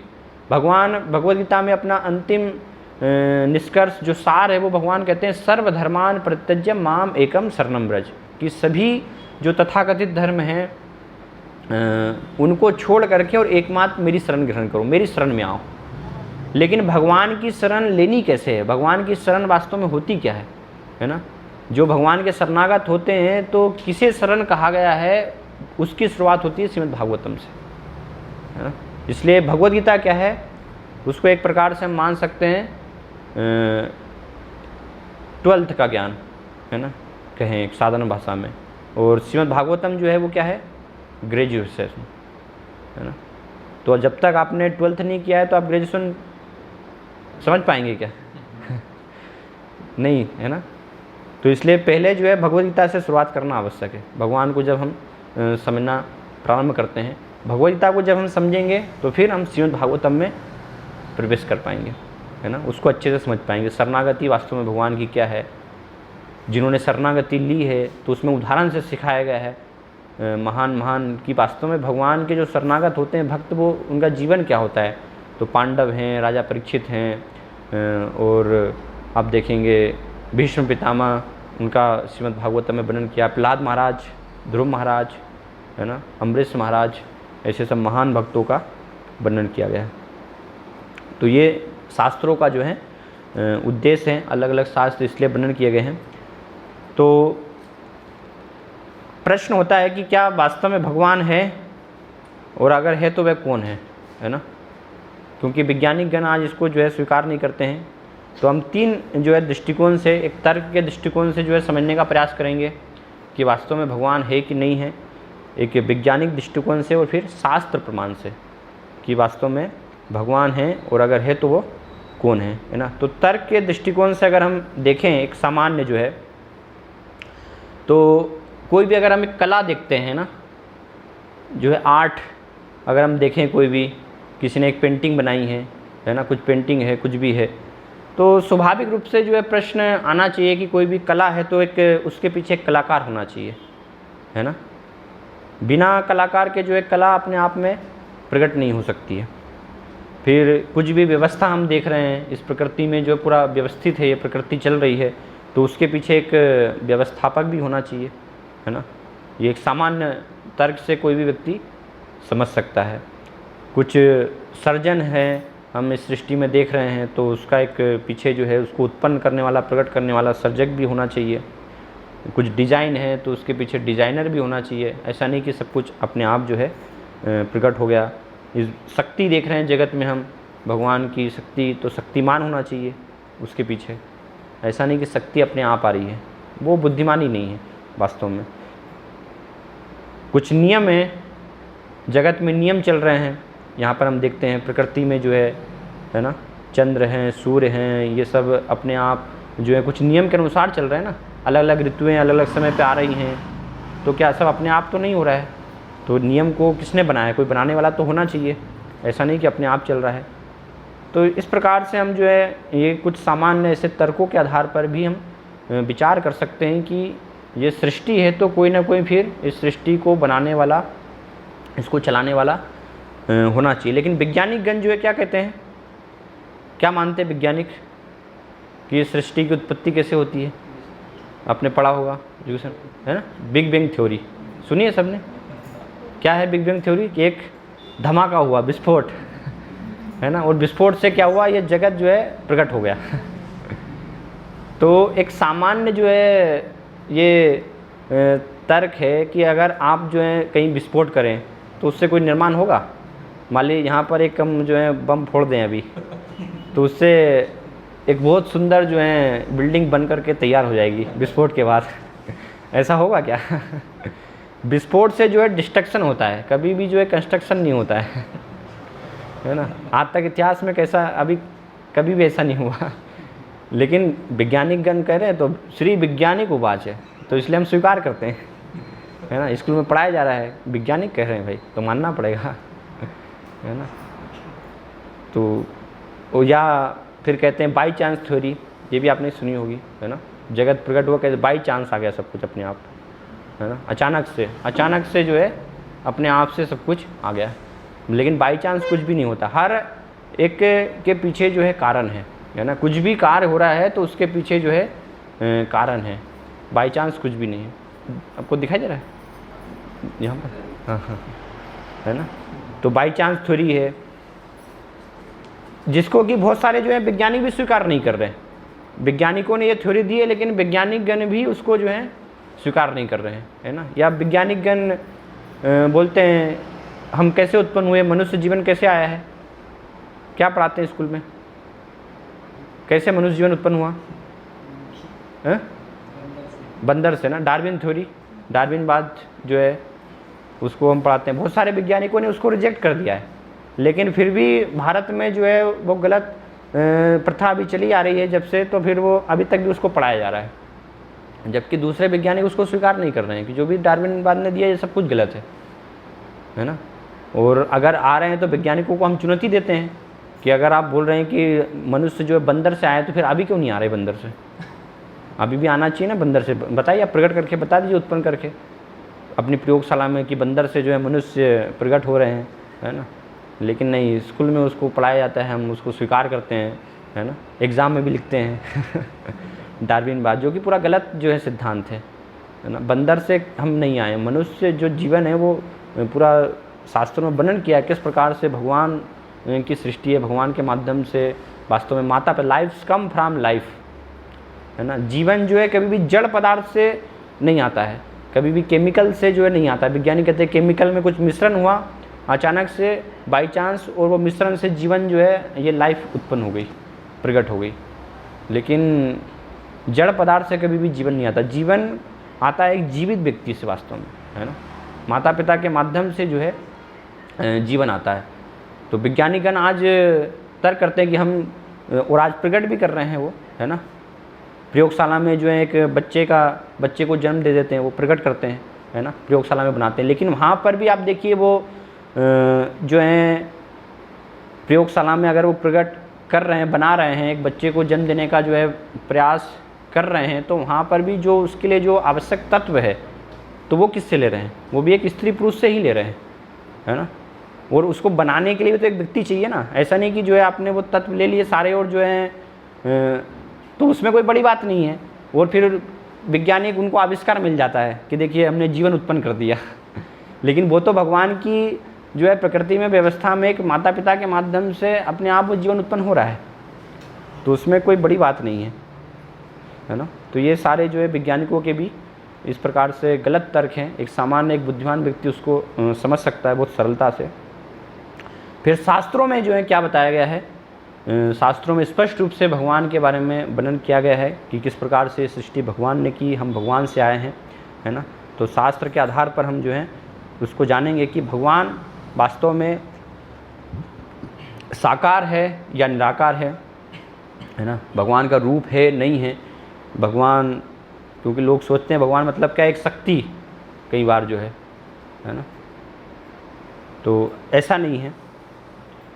जैसे हम एक समान तर्क से विचार करें कि हमारा रूप है ना, हमारा रूप है ना, तो अगर हम जो है विचार करें कि हमारे परिवार में जो है हमारे पिता हैं उनका रूप है, उनके पिता का पिता, उनके ऐसे इस प्रकार से हम जाएं तो सबके पिता कौन है? भगवान। तो उनका रूप नहीं होगा, वो निराकार होंगे क्या, है ना। लोग कहते हैं भगवान के तो हाथ नहीं है, भगवान के पैर नहीं है, भगवान का मुंह नहीं है भगवान तो बस एक कुछ जो है प्रकाश, लाइट, शक्ति, है ना। तो जब हमारा रूप है तो फिर भगवान का भी होगा ना। अर्थात हम जो है पूर्ण हैं और भगवान अपूर्ण है ना। भगवान में कुछ कमी है, तो ये कैसे संभव हो सकता है? अगर हम भगवान से ही आ रहे हैं तो फिर भगवान अपूर्ण कैसे हो सकते हैं? भगवान भी पूर्ण होंगे ना। इसलिए ईशोपनिषद में बताया गया है, ईशा ओम पूर्णमदः पूर्णमिदं पूर्णात् पूर्णमुदच्यते पूर्णस्य पूर्णमादाय पूर्णमेवावशिष्यते, कि भगवान जो है वो क्या है? पूर्ण है। पूर्ण से ये जगत जो है पूर्ण वास्तव में प्रकट होता है। और श्रीमद् भागवतम जो हमने चर्चा किया इस कलयुग के लिए सभी शास्त्रों का ये सार है। तो श्रीमद् भागवतम में वर्णन किया गया है एक श्लोक में, बदंती तत्वद्विदस्तत्वम यज् ज्ञानमद्वयम ब्रह्मेति परमात्मेति भगवान इति शब्दते, कि जो तत्ववादी हैं वो वर्णन करते हैं भगवान को तीन प्रकार से समझते हैं, ब्रह्म, परमात्मा और भगवान। ब्रह्म अर्थात भगवान का जो दिव्य रूप है, आध्यात्मिक भगवान का जो शरीर है ना, हमारा जैसा ही रूप है इसी प्रकार से, लेकिन पूर्ण रूप से वो आध्यात्मिक है। तो उनके आध्यात्मिक शरीर से जो है असंख्य तेज निकलता है ना। तो उस तेज को कहा गया है ब्रह्म ज्योति, जिसको कि लोग मानते हैं कि ये भगवान का निराकार वास्तव में स्वरूप है ना, लेकिन वो पूर्ण ज्ञान नहीं है। जैसे सूर्य के उदाहरण से अगर हम समझने का प्रयास करें तो सूर्य लोक है, फिर सूर्य का प्रकाश है। तो कोई व्यक्ति अगर सोचे कि प्रतिदिन आप सूर्य देखते हैं तो आप विचार करें कि बस सूर्य क्या है, एक जो है एक प्रकाश की कुछ किरणें हैं, है ना, क्योंकि हम तो प्रकाश को ही देख पा रहे हैं। लेकिन ये वास्तव में पूर्ण ज्ञान नहीं है ना, ये सही समझ नहीं है कि सूर्य को एक सिर्फ प्रकाश के रूप में ही वास्तव में उसको समझना। तो ऐसे ब्रह्म जो स्तर है वो प्रथम स्तर है, भगवान को जानने का प्रथम स्तर है, भगवान के ये निर्विशेष जो स्वरूप है उसको समझना। फिर उसके बाद अगली अवस्था है परमात्मा, अर्थात भगवान जो है अपना विस्तार करते हैं सबके हृदय में परमात्मा के रूप में, आत्मा के साथ परमात्मा जो है विराजमान रहते हैं। तो सूर्य लोक को जानना, उस स्थिति से हम इसकी जो है तुलना कर सकते हैं। परमात्मा को समझना, साक्षात्कार करना, अर्थात सूर्य की किरणें हैं तो सूर्य की किरणें कहाँ से आ रही हैं, है ना, अपने स्वतंत्र रूप से नहीं आ रहे हैं, सूर्य लोक से आ रही हैं। सूर्य लोक जो है तो वो परमात्मा इस प्रकार से, और फिर सूर्य लोक है तो वहाँ पर कोई सब कुछ अपने आप बाई चांस नहीं हो रहा है ना, एक कोई ना कोई व्यक्ति होना चाहिए ना। तो उसको भगवान भगवगीता में कहते हैं सूर्य देव विवस्वान इमं विवस्वते योगम प्रोक्तवानव्यम, कि सूर्य लोक जो है उनके अधिष्ठाता एक देव हैं, है ना, सूर्य देव विवस्वान जो कि एक व्यक्ति हैं, जिनके माध्यम से पूरा जो है सूर्य लोक ये प्रकाश है वो सब नियंत्रित हो रहा है ना, तो वो एक व्यक्ति हैं। तो ऐसे ही जो ब्रह्म भगवान का जो प्रकाश है, परमात्मा है, उसके स्रोत कौन है? स्वयं भगवान। इसलिए बताया ब्रह्म, परमात्मा और भगवान। तो भगवान को जानना ये वास्तव में पूर्ण ज्ञान है। भगवान अर्थात उनका की एक रूप है ना, द्विभुज श्याम सुंदर रूप, ये उनका वास्तविक रूप वर्णन किया गया है। तो ये श्रीमद् भागवतम में सुखदेव गोस्वामी प्रमाण देते हैं। फिर भगवान शब्द की जो है परिभाषा क्या है ना, कोई अगर भगवान हैं, हम राम हैं, कृष्ण हैं, उनको भगवान कह रहे हैं तो किस आधार पर कह रहे हैं, है ना, क्यों उनको हम भगवान मान रहे हैं, शास्त्रों में वर्णन किया गया है तो किस आधार पर। तो इसलिए परिभाषा समझने की आवश्यकता है कि भगवान किसे कहा गया है। तो भगवान अर्थात सभी के मूल स्रोत, है ना, इसलिए उनकी परिभाषा दी गई है वेदांत सूत्र में, जन्माद्धस्य यतः, कि जिनसे सब कुछ आता है, हर वस्तु जिनसे जो है प्रकट हो रही है। उपनिषदों में बताया गया यतो वा इमानि भूतानि जायन्ते ये न जातानि जीवन्ति तत्पर्यंत अभिसम विसंति तद्वि जिज्ञासत तद ब्रह्म, कि जिनसे हर वस्तु प्रकट होती है, यतो वा इमानि भूतानि जायन्ते, है ना, प्रकट हो रही है, फिर जिनके द्वारा हर वस्तु पालित हो रही है और जिनके द्वारा संहार के बाद हर वस्तु जिनमें प्रवेश कर जाती है। तो ऐसे वो जो है परम भगवान है। तद ब्रह्म तद विजिज्ञासा, उनके बारे में हमें जिज्ञासा करनी चाहिए। तो सभी के मूल स्रोत हैं भगवान। फिर परम नियंता है, सुप्रीम कंट्रोलर, है ना, हर वस्तु को जो है उनके कंट्रोल में है, नियंत्रित करने वाले हैं, ये भगवान की परिभाषा है। सभी के परम स्वामी हैं, है ना। फिर परम भोक्ता, हर वस्तु के जो परम भोक्ता हैं वो हैं भगवान। तो ये चार। और पद्म पुराण में जो है, विष्णु पुराण में वर्णन किया गया है, भगवान की एक और परिभाषा दी गई है। ये पराशर ऋषि जो हैं, व्यासदेव के पिता पराशर ऋषि भगवान शब्द की परिभाषा वर्णन करते हैं। तो उसमें परिभाषा में बताते हैं, ऐश्वर्यस्य समग्रस्य वीर्यस्य यशस्य श्रिय ज्ञान वैराग्य यश्चैव सन्नम भगतिंगना, कि भगवान कौन है जो 6 ऐश्वर्यों को धारण करते हैं, है ना, भगवान, है ना, भग ऐश्वर्य, बाण अर्थात धारण करना, जो 6 ऐश्वर्यों को धारण करते हैं उनको भगवान कहा गया है। तो 6 ऐश्वर्य कौन कौन से हैं? जिनके अंदर संपूर्ण बल है ना, फिर संपूर्ण यश जिनके अंदर है, जिनके अंदर संपूर्ण धन है, संपूर्ण ज्ञान, संपूर्ण सौंदर्य और संपूर्ण वैराग्य, ये 6 ऐश्वर्य जिनके अंदर हैं उनको भगवान कहा गया है। तो अगर कोई यहाँ पर कह रहे हैं कि यहाँ ये व्यक्ति भगवान है, तो क्या उनके अंदर 6 ऐश्वर्य हैं? क्या वो परम नियंता है, परम कंट्रोलर हैं, है ना। आज कलयुग में हम देखते हैं आए दिन बहुत सारे भगवान प्रकट होते रहते हैं नए नए जो है भगवान बनते रहते हैं ना। हर गली में, बंगाल में आप जाएंगे तो हर एक जो है एक गांव में जो है, जितने गांव उतने भगवान तो बुद्धिमान लोग ने थोड़ा कुछ चमत्कार दिखा दिया, है ना। चमत्कार तो कोई भी दिखा सकता है ना। कुछ चमत्कार दिखा दिया तो लोग उनको भगवान मान लेते हैं, है ना। हाथ से कुछ जो है थोड़ा सा भभूत से उससे सोना निकाल दिया तो उसमें लोग सोचते हैं हाँ ये तो भगवान है ना। तो फिर ऐसे भगवान है तो फिर भगवान तो कंट्रोलर होना चाहिए, है ना। सब कुछ जो है उनके नियंत्रण में होना चाहिए। लेकिन जब ऐसे फिर तथाकथित भगवान है, उनको जब दांत में दर्द होता है तो फिर डेंटिस्ट के पास उनको जाना पड़ता है ना। तो फिर क्यों आप जो है थोड़ा सा दर्द हुआ और आपको जो है डेंटिस्ट के पास जाना पड़ रहा? आप भगवान है, कंट्रोल कीजिए, आप परम नियंता हैं आप तो है ना। तो लोग परिभाषा नहीं समझते हैं, इसलिए क्या होते हैं, भ्रमित होते हैं, है ना। कुछ थोड़ा चमत्कार दिखाने वाले को जो है भगवान मान लेते हैं। वो चमत्कार तो बहुत सारे जो है योगी हैं, योग के माध्यम से कुछ सिद्धियाँ मिल जाती हैं, उससे दिखा सकते हैं। बहुत सारे जो जादूगर भी दिखा लेते हैं, है ना। जो है एक बार साईं बाबा जो है ना, वो ऐसे सब चमत्कार दिखाते थे। तो उनके पास जो है पीसी सरकार, सुना होगा आपने, है ना, जो जादूगर, तो वो आए तो उन्होंने कुछ जो है निकाला, ये तो बोले ये इसमें कौन सी बड़ी बात है ना। इस आधार पे आप कैसे कह रहे हैं कि आप जो है भगवान होते, मैं भी निकाल सकता हूँ। तो उन्होंने भी निकाल करके कुछ कबूतर निकाल दिया, ये निकाल दिया है ना। जादूगर भी जो है निकाल देते हैं। तो इसलिए इसके आधार पर नहीं होता है कि कुछ चमत्कार, लेकिन सामान्य रूप से क्या है, जगत में लोग जो है चमत्कार को नमस्कार करते हैं, है ना, सोचते हैं हाँ ये भगवान है वास्तव में। तो वास्तविक भगवान की परिभाषा क्या है, ये 6 ऐश्वर्य जो हैं उनको भगवान कहा गया है। और हम देखेंगे कि अलग अलग जो सब देवी देवता हैं और कृष्ण हैं, तो वास्तव में जो हैं भगवान श्री कृष्ण जो हैं इन सभी 6 ऐश्वर्यों को दिखाते हैं, है ना। बाकी और सब देवी देवता हैं तो कुछ रूप से वो शक्तिशाली हैं, है ना, लेकिन सभी 6 ऐश्वर्य सबके अंदर नहीं है, इसलिए उनको देवी देवता कहा गया है, भगवान नहीं कहा जा सकता। तो भगवान श्री कृष्ण जब आए तो उन्होंने 6 जो है ऐश्वर्य वो दिखाया यहाँ पर, है ना, प्रकट किया। सर्व त्याग, तो हम देखते हैं भगवान श्री कृष्ण जो हैं जब अपनी लीलाएं कर रहे थे इस धरा पर, तो यहाँ पर आप देख रहे हैं अर्जुन के सारथी के रूप में उनको देख रहे हैं, है ना, भगवान को।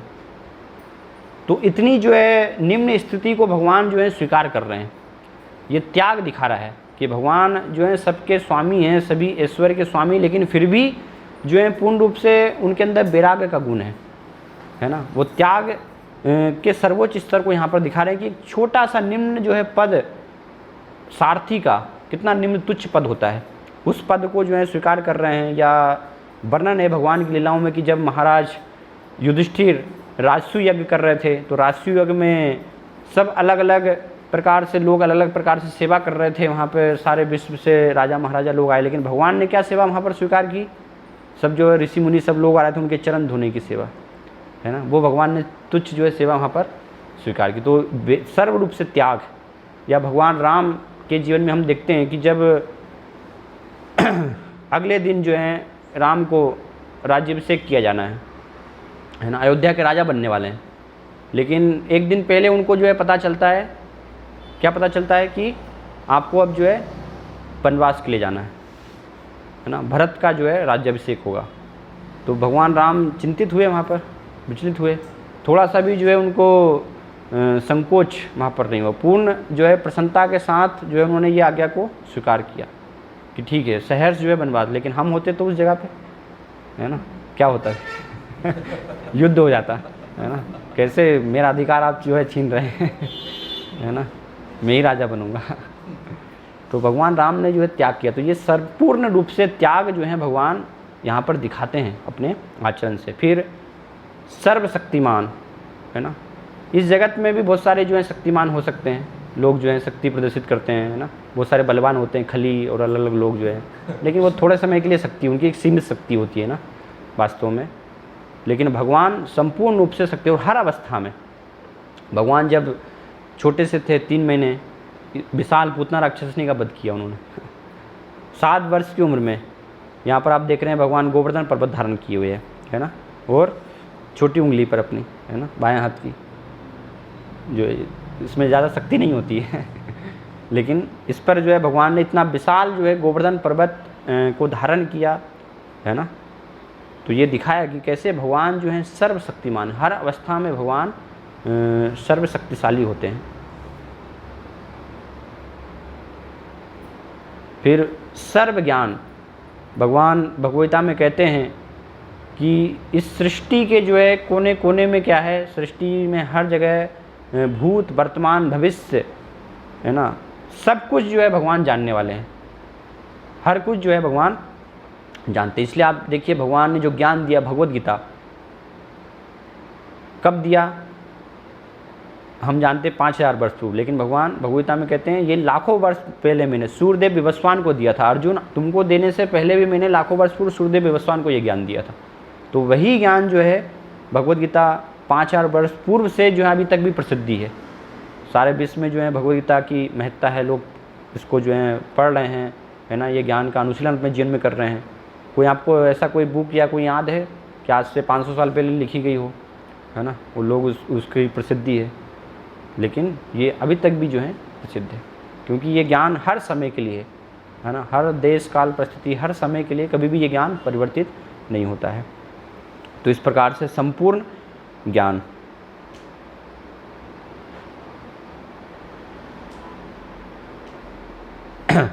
फिर संपूर्ण ऐश्वर्य, इसको भी भगवान ने दिखाया। जब भगवान द्वारिका में लीला कर रहे थे तो ये सारे ऐश्वर्यों को भगवान ने जो है प्रकट किया द्वारिका में, है ना। भगवान तो संपूर्ण धन के स्वामी लक्ष्मीपति है ना। लोग जो है लक्ष्मी से प्रार्थना करते हैं लक्ष्मी हमारे घर में जो है आए, लेकिन शास्त्र में बताया लक्ष्मी सहस्त्र शत संभ्रम से विमानम गोविंदम आदि पुरुषम तमहम भजामी, कि हजारों हजारों लक्ष्मियाँ जो हैं भगवान की सेवा में लगी हुई हैं, है ना। और ये ऐश्वर्य को भगवान ने दिखाया द्वारिका में, और वैज्ञानिकों के द्वारा भी द्वारिका की जो है खोज की जा रही है, और अभी तक उनको बहुत सारे प्रमाण प्राप्त हुए हैं। ये आप सब यूट्यूब पे देख सकते हैं, है ना। बहुत सारी रिसर्च जो है वैज्ञानिकों ने की, द्वारिका के अवशेष जो है मिले वहाँ पर, जो सब बहुत सारी जो हैं इस प्रकार से द्वारिका की घटनाएं प्राप्त हो रही हैं। तो वैज्ञानिक दृष्टिकोण से भी हम इसको समझ सकते हैं। और शास्त्र में तो ये वर्णन किया ही गया ऐश्वर्य, तो किस प्रकार का ऐश्वर्य था। आज हम देखते हैं कोई मान लीजिए अंबानी है, कोई उसने अच्छा महल बनाया है, तो सब आश्चर्यचकित हो जाते हैं ना देख करके, लेकिन उसमें क्या है, कोई आश्चर्यचकित होने की बात नहीं है ना। ईंट है, सीमेंट है, ये सब सिंपल जो है चीज़ों से बना हुआ है ना। ऊपर से जो है थोड़ा अच्छा पेंट कर दिया गया है, कलर कर दिया गया है ना। कुछ आर्टिफिशियल चीज़ें इंटीरियर डिज़ाइनिंग जो है कर दी है, तो उससे लोग बहुत भव्य आकर्षित होते हैं ना। लेकिन द्वारिका के ऐश्वर्य का वर्णन वहाँ पर जो है जो अमूल्य रत्न है ना, अमूल्य रत्न। आजकल जो है महिलाएं सब क्या, सोना बहुत कीमती होता है, तो सोने को हम आभूषण धारण करते हैं। लेकिन वहाँ पर जो द्वारिका में एक सामान्य एक भगवान का जो सेवक भी होता था, जो दासियाँ जो होती थी, तो वो भी जो अमूल्य रत्न है, मणि माणिक्य हीरे, है ना, ऐसे जो सब रत्न जो बताए गए हैं, उनको जो है वो अपने पैरों में धारण करते थे, है ना। जिनको के आभूषण को जो है सिर पे धारण करना, वो जो है पैरों में, वहाँ पर एक सामान्य जो है बासी भी द्वारिका के पैरों में चलते थे। वो द्वारिका के ऐश्वर्य का वर्णन है कि जो महल हैं पूरे जो हैं एक प्रकार से रत्नों से, रोड जो है वो रत्नों से बनी हुई थी वहाँ पर द्वारिका में। पूरे महल, दीवारें, है ना, हर चीज़ जो है पूरा रत्नों से पूरा निर्मित थी। तो इस प्रकार का अद्भुत ऐश्वर्य भगवान ने द्वारिका में प्रकट किया। तो इससे हम समझ सकते हैं कि कैसे संपूर्ण ऐश्वर्य के भगवान स्वामी हैं। फिर सर्व सुंदरता, भगवान जो है सर्वाधिक रूप से सौंदर्यशाली हैं, इसलिए सभी आकर्षित होते हैं। इसलिए कृष्ण शब्द का अर्थ ही है, कृष्ण अर्थात सर्वाकर्षक, कि सभी को आकर्षित करते हैं भगवान। इस जगत में हम देखते हैं सब लोग काम से आकर्षित होते हैं, कामदेव, है ना। हम एक दूसरे के रूप से आकर्षित होते हैं, किसके प्रभाव से, कामदेव के प्रभाव से। लेकिन वर्णन किया गया है कि कंतर्प कोटि कमनीय विशेष शोभम, कि करोड़ों करोड़ों कामदेव भी जो है वो भगवान से आकर्षित होते हैं, भगवान की सुंदरता से आकर्षित होते हैं, है ना। और सिर्फ मनुष्य ही नहीं, भगवान की सौंदर्य जो है इस प्रकार से है, भगवान जब लीलाएं कर रहे थे तो वर्णन है, पशु पक्षी हैं, है ना, मोर हैं, वो सारे भी जो है भगवान की सुंदरता से आकर्षित होते थे।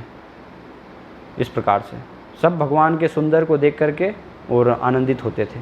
तो इस प्रकार से भगवान का सुंदर बताया गया है ना। सर्वाधिक रूप से जो है सुंदरशाली। अगर भगवान की सुंदरता से हम एक बार आकर्षित हो गए तो फिर इस जगत की सुंदरता से हम कभी आकर्षित नहीं होंगे, है ना। ये जगत जो हमको फिर निरस लगेगा। अभी क्या हम भगवान की सुंदरता से आकर्षित नहीं है, है ना, उसको हम जानने का प्रयास नहीं कर रहे, इसलिए फिर इस जगत में जो हम तथाकथित सुंदरता से वास्तव में आकर्षित हो रहे हैं। तो इस जगत में भी जो भी सौंदर्य आ रहा है वो कहाँ से आ रहा है, वो भगवान से ही आ रहा है।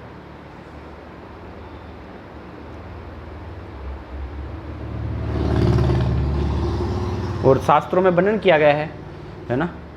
यहाँ पर लोग आकर्षित होते हैं, मिस यूनिवर्स, मिस वर्ल्ड है ना।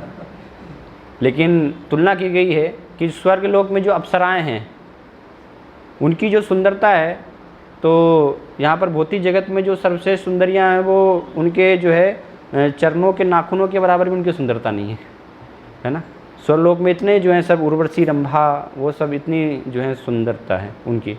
फिर आप जाएं तो जो स्वर्गलोक की अप्सराएं हैं उनकी, बैकुंठ लोक में जो भगवान की लक्ष्मियां हैं उनकी सुंदरता के आगे वो उनकी सुंदरता कुछ भी नहीं है ना। और बैकुंठ लोक में जो लक्ष्मियां हैं वो गोलोक धाम में, भगवान के धाम में जो गोपियां हैं, है ना, उनकी जो सुंदरता के आगे है उसके आगे वो तुच्छ है सुंदरता। तो इस शास्त्रों में कथा भी है कि सारे देवी देवता, ब्रह्मा जी, शिव जी एक बार भगवान के धाम जाते हैं, गोलोक धाम, और वहाँ पर जब ये सब ऐश्वर्य सुंदरता देखते हैं तो वो देखते हैं कि इसके नीचे जो भी है सब कुछ, ये वास्तव में क्या है, ये डिज़र्ट है, ये रेगिस्तान है बस है ना।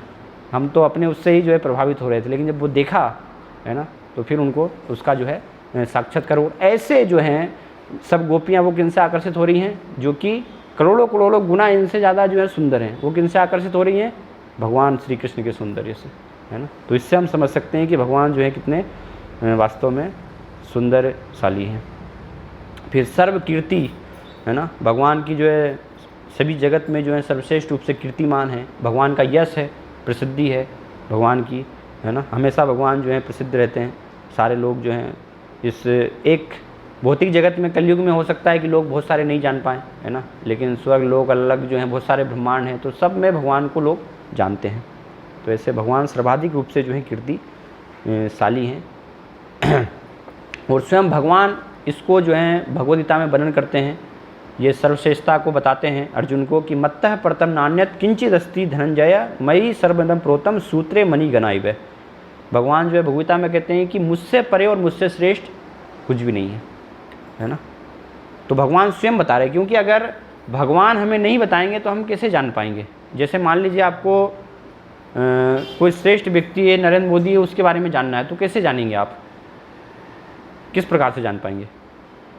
या तो एक उपाय है कि वो स्वयं हमें बताएं, है ना, कि उनकी पर्सनल लाइफ क्या है, वो क्या करते हैं, या फिर उनके जो बहुत करीबी व्यक्ति हैं, है ना, उनके मंत्री हैं या उनके घर में जो व्यक्ति हैं, उनसे हम जा कर के पूछें, तो वो फिर हमें बता पाएंगे कि देखिए ये पर्सनल लाइफ है इनकी, ये करते हैं। तो ऐसे भगवान के बारे में जानना है तो उसके भी दो ही उपाय हैं, या तो भगवान हमें स्वयं बताएं, है ना, लेकिन हम अर्जुन जितने योग्य नहीं हैं कि भगवान स्वयं हमें जो है हमारे समक्ष प्रकट होकर के हमें अपने बारे में बताएंगे। उसके लिए हमें अर्जुन के समान फिर होना चाहिए, तो उतने हम योग्य नहीं हैं। तो इसलिए फिर दूसरा उपाय है कि भगवान के भक्त जो वास्तव में भगवान को जानते हैं उनसे हम पूछें और वो हमें भगवान के बारे में बताएं। तो ये दो उपाय। तो यहाँ पर भगवान स्वयं अपने बारे में वर्णन कर रहे हैं कि मुझसे परे और मुझसे श्रेष्ठ कुछ भी नहीं है ना। और भगवान स्वयं इसको वर्णन कर रहे हैं और महान महान ऋषि गण भी इसको स्वीकार कर रहे हैं। श्रीमद् भागवतम में 12 महाजनों के बारे में वर्णन किया गया है। स्वयंभू नारद शंभु कुमारो कपिलो मनु प्रहलादो जनको भीष्मो बलिर भैया सकीर भयम।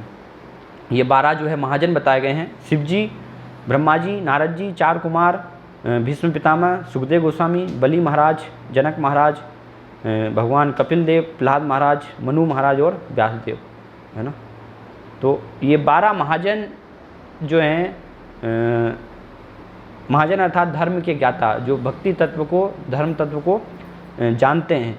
तो ये सब जो है भगवान की श्रेष्ठता को स्वीकार कर रहे हैं कि कृष्ण जो है वो सर्वोपरि है ना। स्वयं ब्रह्मा जी जो हैं उन्होंने ग्रंथ लिखा, भगवान का साक्षात्कार होने के बाद ब्रह्म संहिता जो है उसका अनुवाद किया गया है शिल प्रपात के माध्यम से, तो आप उसको पढ़ भी सकते हैं। तो ब्रह्म संहिता में स्वयं जो है ब्रह्मा जी वर्णन कर रहे हैं कि परम ईश्वर कौन है। ईश्वर परम कृष्ण सच्चिदानंद विग्रह अनादिरादिर गोविंद सर्व कारण कारणम, कि परम जो ईश्वर है वो कृष्ण और सभी कारणों के परम जो है वो कारण है। उनका स्वरूप कैसा है, सच्चिदानंद विग्रह, है ना।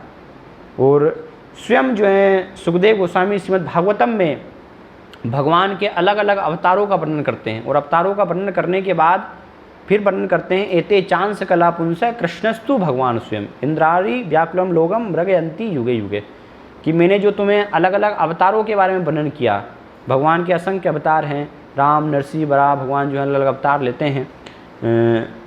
तो उन सब अवतारों का वर्णन करने के बाद कहते हैं कि ये सब तो भगवान के अंश हैं या कलाएँ हैं, लेकिन कृष्णस्तु भगवान स्वयं, कृष्ण जो है वो स्वयं भगवान है, आदि भगवान है, जिनसे कि सारे जो हैं वो अवतार प्रकट होते हैं। तो इस प्रकार से शास्त्रों में प्रमाण है जिनसे हम समझ सकते हैं कि कैसे कृष्ण जो हैं वो पूर्ण पुरुषोत्तम भगवान हैं, श्रेष्ठ हैं, सर्वोपरि हैं। फिर हमारा जो संबंध है भगवान के साथ वो भगवान भगवद गीता में वर्णन करते हैं।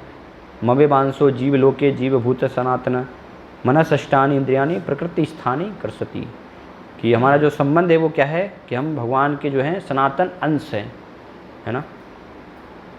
अंश अर्थात अंश का कार्य क्या है, पूर्ण की सेवा करना। भगवान जो पूर्ण है उनकी सेवा करना वो अंश का कार्य होता है। जैसे शरीर के अंश है, अगर हम तुलना करें हमारे शरीर में हाथ है, पैर हैं, है ना, ये सब क्या है, शरीर के भाग हैं, अंश हैं। तो इनका सबका कार्य क्या है, शरीर को जो है सहयोग करना, है ना, पेट को सहयोग देना ना। हाथ का कार्य है कुछ चीज़ें जो हैं भोजन खाना, ना, वो मुंह में देना, दांतों का कार्य चबाना, इस प्रकार से पूरा शरीर में, पेट में जो है भोजन जाएगा। तो उससे क्या होगा, शरीर को, पैर को, सबको अपने आप पोषण मिलेगा, है ना।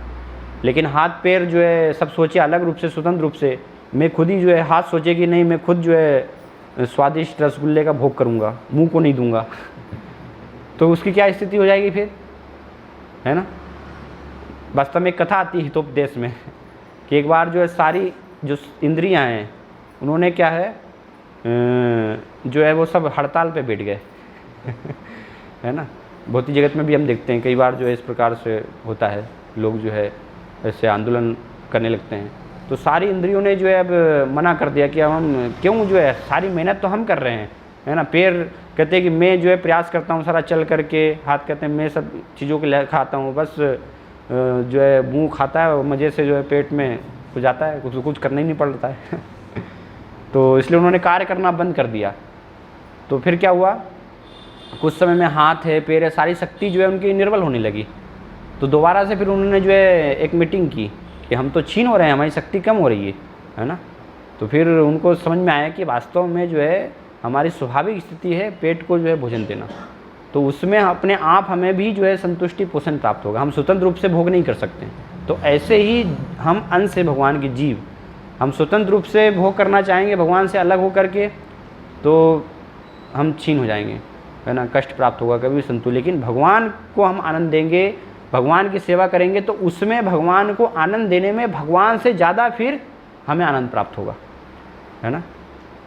यही तो गोपियों की महानता है, भगवान की वो भक्ति, क्योंकि उनका पूरा जीवन जो है भगवान को आनंद देने के लिए, स्वयं का आनंद का उनकी इच्छा नहीं है, प्रयास नहीं है, लेकिन भगवान से भी ज़्यादा आनंद उनको प्राप्त होता है, भगवान के भक्तों को आनंद देने में, है ना।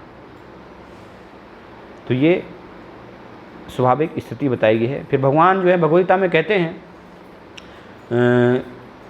कि जब मैं इस जगत में आता हूँ, अवतरित होता हूँ, अवजनन्ति माम मूढ़ा मानुषिम तनुमाश्रितम परम भावम अजनंतो मम भूत महेश्वरम, कि जब इस जगत में मैं अवतरित होता हूँ तो जो अज्ञानी व्यक्ति हैं वो क्या है, मेरा उपहास करते हैं, वो सोचते हैं कि मैं एक साधारण मनुष्य हूँ, है ना। भगवान यहाँ पर आते हैं, कृपा बस प्रकट होते हैं, लेकिन वो कभी भी हमारे जैसे साधारण मनुष्य नहीं है। भगवान हमारे जैसे कर्मों के बंधन में बंध कर यहाँ पर नहीं आते हैं। इसलिए बताया गया भगवान क्या होते हैं, अवतरित होते हैं, है ना। भगवान जो है प्रकट होते हैं अपनी इच्छा से, लेकिन हम यहाँ पर अपनी इच्छा से नहीं आए, है ना। हमसे पूछा गया था कि आपको कहाँ जन्म लेना है, हम तो यहाँ पर जो है अपने कर्मों के अनुसार फेंके गए हैं, है ना। और भगवान का जन्म जो है वास्तव में भगवद्गीता में वर्णन किया गया कि भगवान अजन्मा है, भगवान का जन्म नहीं होता है, यानी साधारण व्यक्ति का जिस प्रकार से जन्म होता है ऐसा भगवान का जन्म नहीं हुआ, है ना। ये श्रीमद् भागवत में आप पढ़ सकते हैं, भगवान जब प्रकट हुए तो सीधे जो है चतुर्भुज रूप में भगवान प्रकट हुए, है ना। कंस के कारागार में वहाँ पर जो है चतुर्भुज रूप में भगवान, सुंदर भगवान के जो है कुंडल थे, सिर पर मुकुट था, आभूषण थे, इस प्रकार से भगवान जो है प्रकट हुए देवकी के गर्भ से। तो इस भौतिक जगत में कभी हमने देखा, ऐसा सुना कि ऐसा कोई बालक जो है आभूषण पहने, कुंडल पहने, वस्त्र पहने वो प्रकट हुआ हो, है ना। सामान्य रूप से जो एक बच्चा जन्म लेता है कैसे, एक मलमूत्र से सने हुए इस प्रकार से जन्म होता है बच्चे का, है ना। तो इससे हम समझ सकते हैं भगवान वो दिखाया है वहाँ पर, है ना। बहुत सारे लोग बोलते हैं कि भगवान ने तो जन्म लिया, भगवान की मृत्यु हुई, लेकिन वो वास्तव में भ्रमित है भगवान का ना ही जन्म हुआ ना ही मृत्यु हुई, है ना। कुछ लोग बोलते हैं भगवान को एक तीर लगा और तीर लगने से जो है भगवान मर गए, तो फिर ये तो कैसे भगवान है ना, साधारण व्यक्ति हैं। लेकिन वो एक भगवान ने मोहित किया। भगवान की लीलाओं में ही वर्णन है कि जब भगवान युद्ध लड़ रहे थे महाभारत में, तो उस समय जो है हजारों हजारों तीर भगवान को जो है लग रहे हैं, है ना। अर्जुन के सारथी हैं तो बहुत सारे तीर जो हैं उनको लग रहे हैं। वहाँ पर वर्णन है श्रीमद् भागवत में, भीष्म पितामह और वो सब तीर आ रहे हैं, तो वर्णन किया गया है कि वो तीर जो है कैसे भगवान को लग रहे हैं, जैसे एक प्रेमिका जो है अपने प्रेमी को फूल मारती है, तो इस प्रकार से वो जो है भगवान को वो तीर जो है ऐसे लग रहे हैं वहाँ पर, है ना। तो इतने सारे तीर लगे हैं, वो उससे कुछ नहीं हुआ भगवान के, और एक शिकारी जो है पैर में तीर मारा और उससे मृत्यु हो जाएगी। अगर हम कोई साधारण इस भौतिक जगत में भी एक तर्क के दृष्टिकोण से देखें तो आपके पैर में भी अगर कोई तीर मारेगा तो पैर में ठीक है कुछ उसमें जो है इंजरी होगी, लेकिन उससे मृत्यु नहीं होगी, है ना। पैर में लगने से मृत्यु होती है क्या? तो लोग बोलते हैं नहीं, भगवान तीर लगा और मृत्यु हो गई, मर गए। तो ये सब एक उसको क्या है, हमें भगवान के भक्तों के माध्यम से उस लीला के रहस्य को समझने की आवश्यकता होती है वास्तव में, है ना। तो इसलिए भगवान कहते हैं कि ऐसे लोग जो अज्ञानी नहीं समझ पाते तो वो मुझे साधारण मनुष्य मानते हैं, लेकिन भगवान कभी भी साधारण मनुष्य नहीं है ना। और ये भूल जो है सिर्फ व्यक्ति नहीं है, ये भगवान की लीलाओं में ही आता है। यहाँ पर एक जो है दिखाया था मैंने आपको, जो है ब्रह्म विमोहन लीला, है ना। ये आप जो पिक्चर देख रहे हैं कि ब्रह्मा जी भी एक बार जो है भगवान को एक साधारण मनुष्य समझ लेते हैं, मोहित हो जाते हैं वो, है ना। कि भगवान एक बार जो है वन में जाते हैं और वन में अपने मित्रों के साथ खेल रहे हैं और मित्रों का जो है झूठन खा रहे हैं, उल्टे हाथ से भी खा रहे हैं। तो ब्रह्मा जी भी मोहित हो जाते हैं, ये क्या वास्तव में भगवान है ना। ये तो कैसे सब कार्य कर रहे हैं, साधारण जो है शुद्धता भी नहीं है ना। सब जो है ऐसे ये गांव वाले हैं, उनका झूठा खा रहे हैं, है ना, और उल्टे हाथ से सब खा रहे हैं, कार्य कर रहे हैं कुछ, ये तो कैसे भगवान हो सकते हैं। तो सारे जो है मित्रों को वो चुरा ले जाते हैं, है ना। लेकिन भगवान अपनी शक्ति से दोबारा से जो है सारे मित्रों को प्रकट कर देते हैं यथावत। तो जब ब्रह्मा जी आकर देखते हैं तो चकित हो जाते हैं कि मैंने तो इनको चुरा कर ले गया था, तो यहीं के यहीं है, वापस कैसे है ना। तो बाद में फिर ब्रह्मा जी को जो है साक्षात्कार होता है वास्तव में कि मैंने भूल की, है ना, आपको समझने के लिए। तो फिर बाद में भगवान की शरण में आते हैं, वहाँ पर जो है उनसे प्रार्थना करते हैं, है ना। और फिर ब्रह्मा जी जो है बहुत सुंदर वर्णन करते हैं। ब्रह्मा जी कहते हैं जानंतो एव अजानंतो किम बाहुकता न मे प्रभु, कि बहुत सारे लोग कहते हैं कि उन्होंने आपको समझ लिया, लेकिन मैं ब्रह्मा जी, है ना, जो कि प्रथम जो है जीव हैं और जिनकी बुद्धि, शरीर पूरा बुद्धि से ही निर्मित है, सर्वश्रेष्ठ बुद्धिमान व्यक्ति हैं, वो कह रहे हैं कि मैं आपको जो है नहीं जानता हूँ, क्योंकि आप क्या हैं, अवांग मनसा गोचर, है ना। मन वचन वाणी कर्म इन सब से जो है परे हैं, है ना। वास्तव में आपको वही जान सकता है जिस पर कि आप जो है वो अपनी कृपा करते हैं, और वो कृपा कैसे होती है, भक्ति के माध्यम से। इसलिए भगवान कहते हैं भक्त्या माम अभिजानाति, केवल भक्ति से मुझे एकमात्र जाना जा सकता है। तो भगवान को अगर हम समझना है तो केवल भक्ति से, हम तर्क से और किसी चीज़ से भगवान को नहीं समझ पाएंगे। हम भगवान को हमेशा फिर एक साधारण व्यक्ति ही समझेंगे। जब भगवान के हम शरणागत होंगे, भक्ति में जब लगेंगे, है ना, तब वास्तव में हम भगवान को समझ सकते हैं। वो योग्यता है अपना अहंकार छोड़ करके, तर्क छोड़ करके, अथापि देव पदाम भुजद्वयम प्रसाद लेसानु गृहीत एभी, जब हम भगवान की शरण लेंगे तब वास्तव में फिर भगवान की हमें कृपा प्राप्त होगी और फिर हम भगवान को जान सकते हैं, वास्तविक उनके इस रूप में समझ सकते हैं।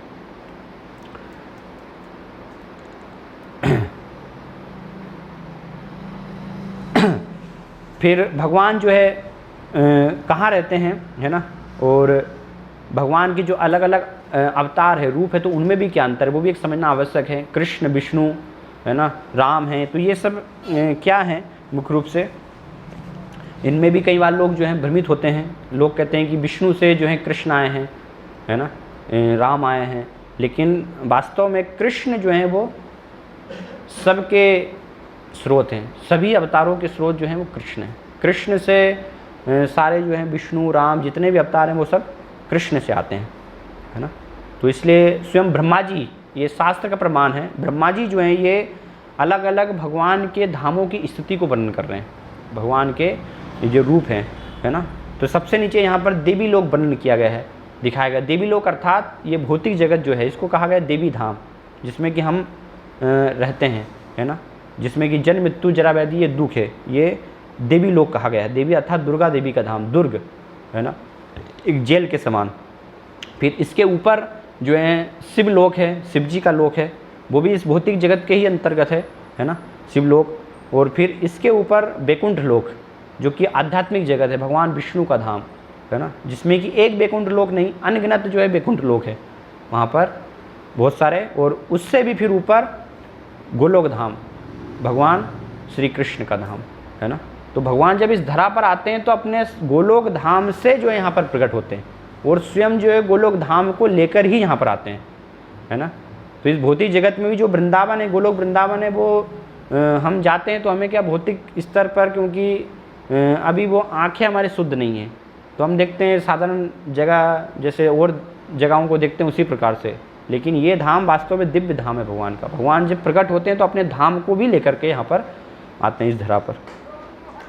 तो इस प्रकार से ब्रह्मा जी स्वयं ब्रह्म संहिता में अलग अलग धाम की स्थिति का वर्णन करते हैं और भगवान स्वयं इसको वर्णन करते हैं भगवगीता में कि मैं सभी जो अवतारों का श्रेष्ठ हूँ। अहम सर्वस्व प्रभवो मत्तः सर्वम प्रवर्तते इति मत्वा भजन्ते मां बुधा भाव समन्विता।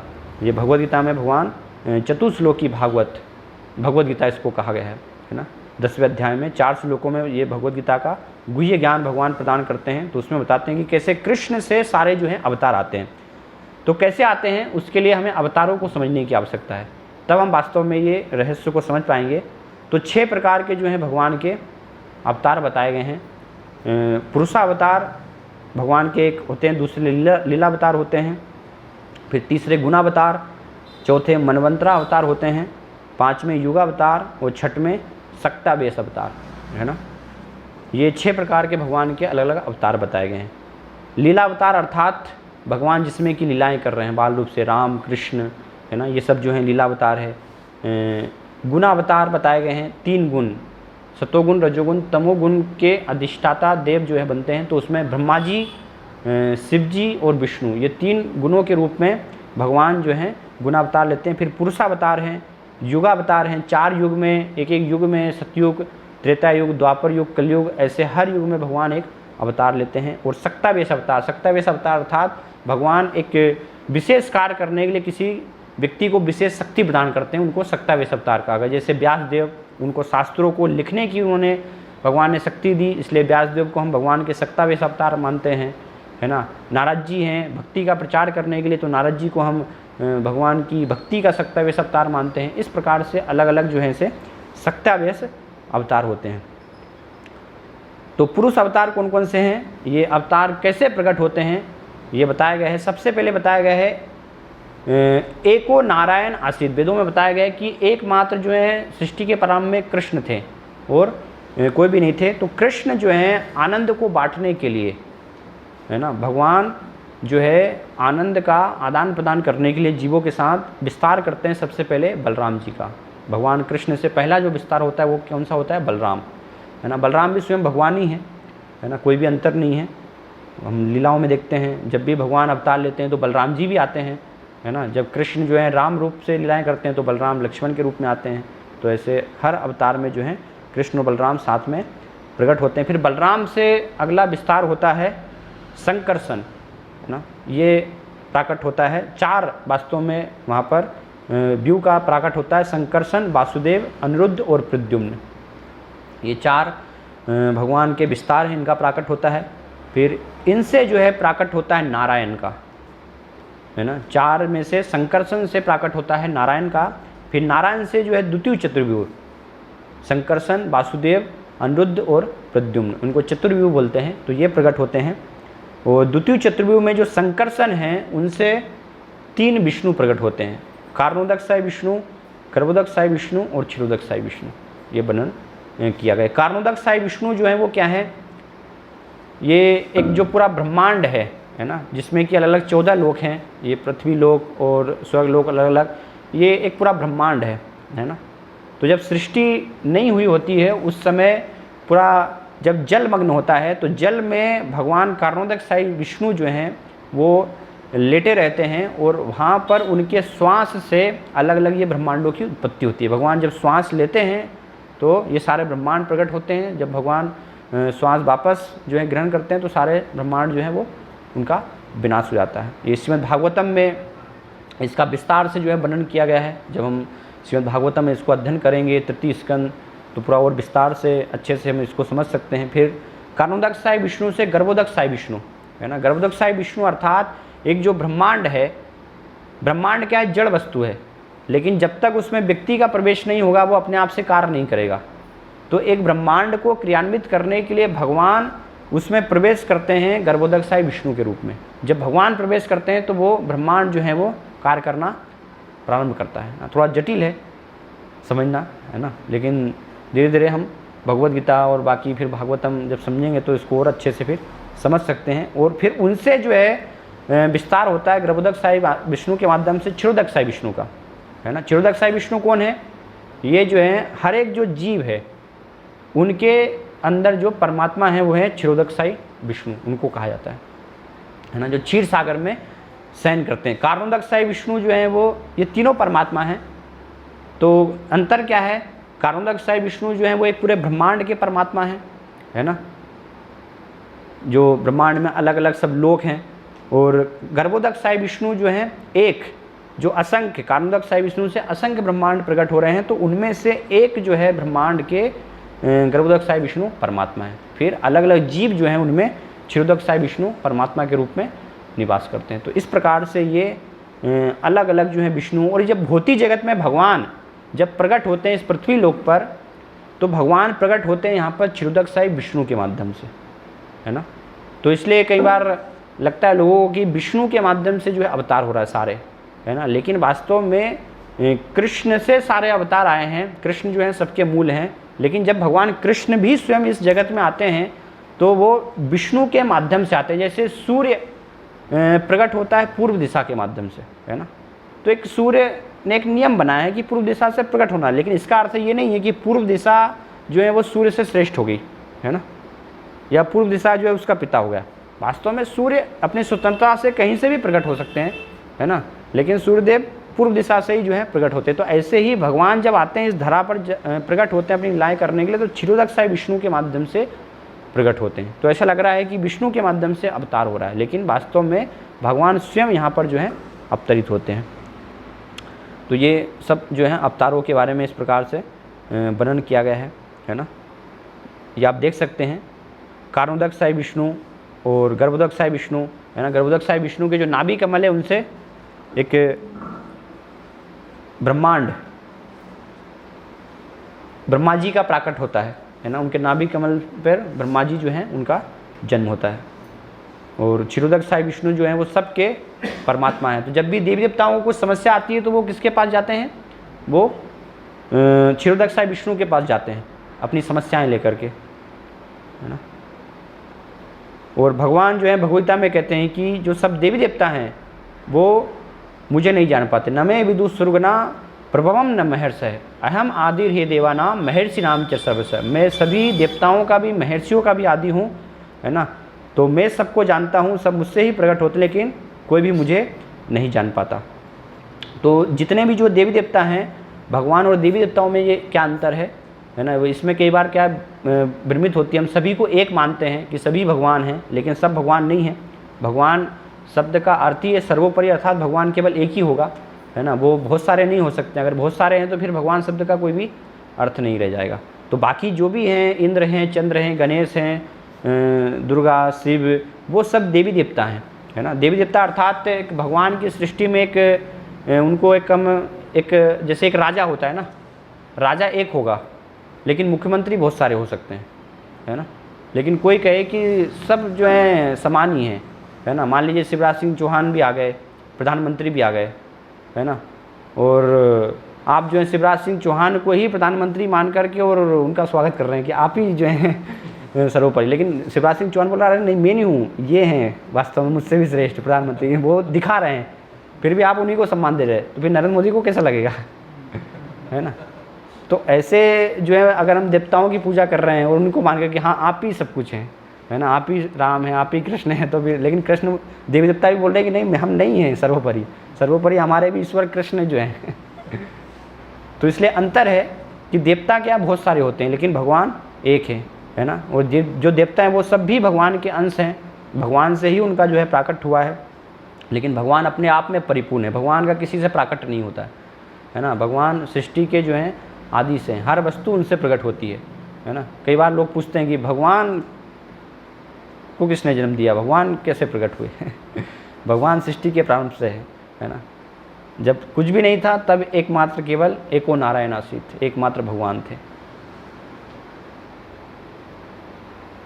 तो सबके जो है शरणागत, एक शरणागत सेवक की तरह कार्य करते हैं देवता, है ना। भगवान जो है सबके पूजनीय हैं और ये सब जो है भगवान के द्वारा सृजित हैं, सारे देवी देवता भी जो हैं, तो है ना। और भगवान जो है पूरा भौतिक सृजन से परे हैं, है ना। ये एक पद है, जो भी हम देखते हैं इंद्र हैं, चंद्र हैं, ये सब पद हैं वास्तव में। इस पर अलग अलग व्यक्ति जिनकी योग्यता होती है तो वो वहाँ पर जो है बदलते रहते हैं, है ना। जैसे मुख्यमंत्री बदलते रहते हैं, 5 साल में वोट होता है ना, चेंज होते रहते हैं, जो योग्यता हासिल करते हैं वो बन जाते हैं। तो ऐसे ही इंद्र होता है, चंद्र होते हैं, ये सब देवी देवता जो भी हैं वो उनकी पोस्ट है एक, ऐसा नहीं कि एक ही व्यक्ति वहाँ पर है, पोस्ट है। अलग अलग व्यक्ति जिनकी जैसी योग्यता होती है, ब्रह्मा जी हैं तो एक उनकी आयु जब खत्म हो जाती है, योग्यता खत्म हो जाती है, दूसरे व्यक्ति एक ब्रह्मा बनते हैं जो योग्य होते हैं। तो इस प्रकार से ये अंतर है। लेकिन कोई भी व्यक्ति भगवान नहीं बन सकता है, वो संभव नहीं है ना। भौतिक जगत का संचालन करते हैं ये सब भगवान की इच्छा के अधीन होकर के, सारे जो सब देवी देवता हैं। और जो देवी देवता भी हैं तो वहाँ पर भी जन्म मृत्यु जरा व्याधि होती है, क्योंकि इस भौतिक जगत के अंतर्गत ही है ना। लेकिन भगवान तीनों जो हैं प्रकृति के इस गुणों से परे हैं। फिर भगवान पूजा के बारे में बताते हैं कि इसकी पूजा का क्या लाभ होता है। जो देवताओं की पूजा करते हैं या भगवान की उपासना करते हैं तो उसका क्या लाभ है। तो भगवद गीता में भगवान कहते हैं जो देवताओं की पूजा करते हैं वो कामस्तस्ते हितज्ञाना प्रपद्यन्ते अन्य देवता, है ना, कि ये अल्प बुद्धि वाले होते हैं। क्योंकि देवताओं के माध्यम से जो भी हमें प्राप्त होगा वो क्या होगा, इस भौतिक जगत की कुछ क्षणिक चीज़ें ही हमें दे सकते हैं वो, है ना। और सामान्य रूप से हम देखते हैं भी लोग इसलिए उपासना करते हैं, है ना। लोग किस लिए उपासना करते हैं, अभी श्रावण सोमवार है तो लोग जाते हैं कुछ धन मिल जाए है ना, सुंदर पत्नी मिल जाए, सुंदर पति प्राप्त हो जाए, ये सब चीज़ों के लिए जो है उमा की पूजा करते हैं, शिव जी की पूजा करते हैं, है ना। तो ये सब भौतिक जगत में जो हमें वस्तुएं चाहिए वो सब दे सकते हैं देवी देवता। लेकिन इस जगत से मुक्त होना है जन्म मृत्यु के चक्र से, तो वो देवी देवताओं के हाथ में नहीं है। इसलिए बताया मुक्ति प्रदाता सर्वेशाम विष्णु रेव न संशय, कि एकमात्र जो मुक्ति प्रदाता है वो केवल कौन है, केवल भगवान विष्णु कृष्ण जो अवतार भगवान के वो दे सकते हैं। इसके अलावा कोई भी देवी देवता जो है वो मुक्ति प्रदान नहीं कर सकते, है ना, उनको अधिकार नहीं है।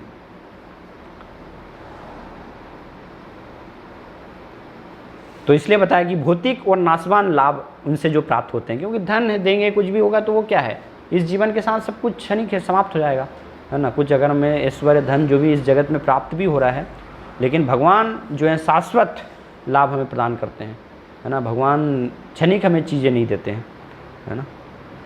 ये और गंतव्य अलग अलग बताया गया है। देवताओं की पूजा करेंगे तो हम देवताओं के लोगों को जाएंगे, या यहाँ पर भी फिर क्षणिक लाभ प्राप्त होगा। लेकिन भगवान की पूजा करने से भगवत धाम हमें प्राप्त होगा, जहाँ से कि दोबारा से फिर इस जगत में आना नहीं होता है। भगवान कहते हैं यद गत्वा न निवर्तन्ते तद्धाम परमम मम, मेरे धाम जाने के बाद फिर दोबारा से इस भौतिक जगत में आना नहीं होता है।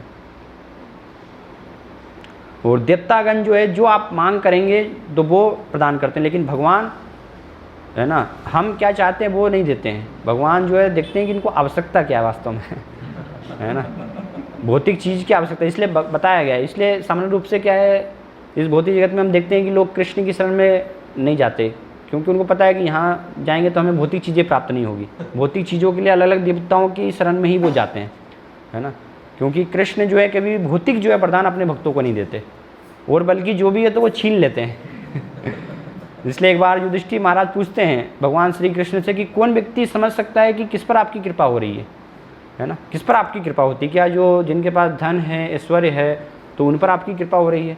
कई बार इस जगत में बोलते हैं ना आपके ऊपर तो बड़ी भगवान की कृपा है ना, घर में सुख शांति समृद्धि है, बड़ी कृपा हो रही है। लेकिन वो कृपा नहीं है भगवान की, वो तो सब देवी देवताओं के माध्यम से जो है उनको प्राप्त हो रहा है। तो भगवान वहाँ पर जो है वर्णन करते हैं कि जिस पर मैं कृपा करता हूँ तो कैसे मेरी कृपा होती, यस्याहम अनुग्रहणामि हरिष्ये तद्धनम शनैः शनैः, कि जिस पर भी मैं कृपा करता हूँ तो उसका सब कुछ जो है मैं वो हर लेता हूँ, है ना, उसका धन भी हर लेता हूँ, उसके सारे कष्ट भी हर लेता हूँ। इसलिए भगवान का एक नाम है हरि, है ना, कि जो है अपने भक्तों के कष्ट और सबको हरने वाले हैं। तो धन है, भौतिक ऐश्वर्य, ये क्या सब बाधक है ना।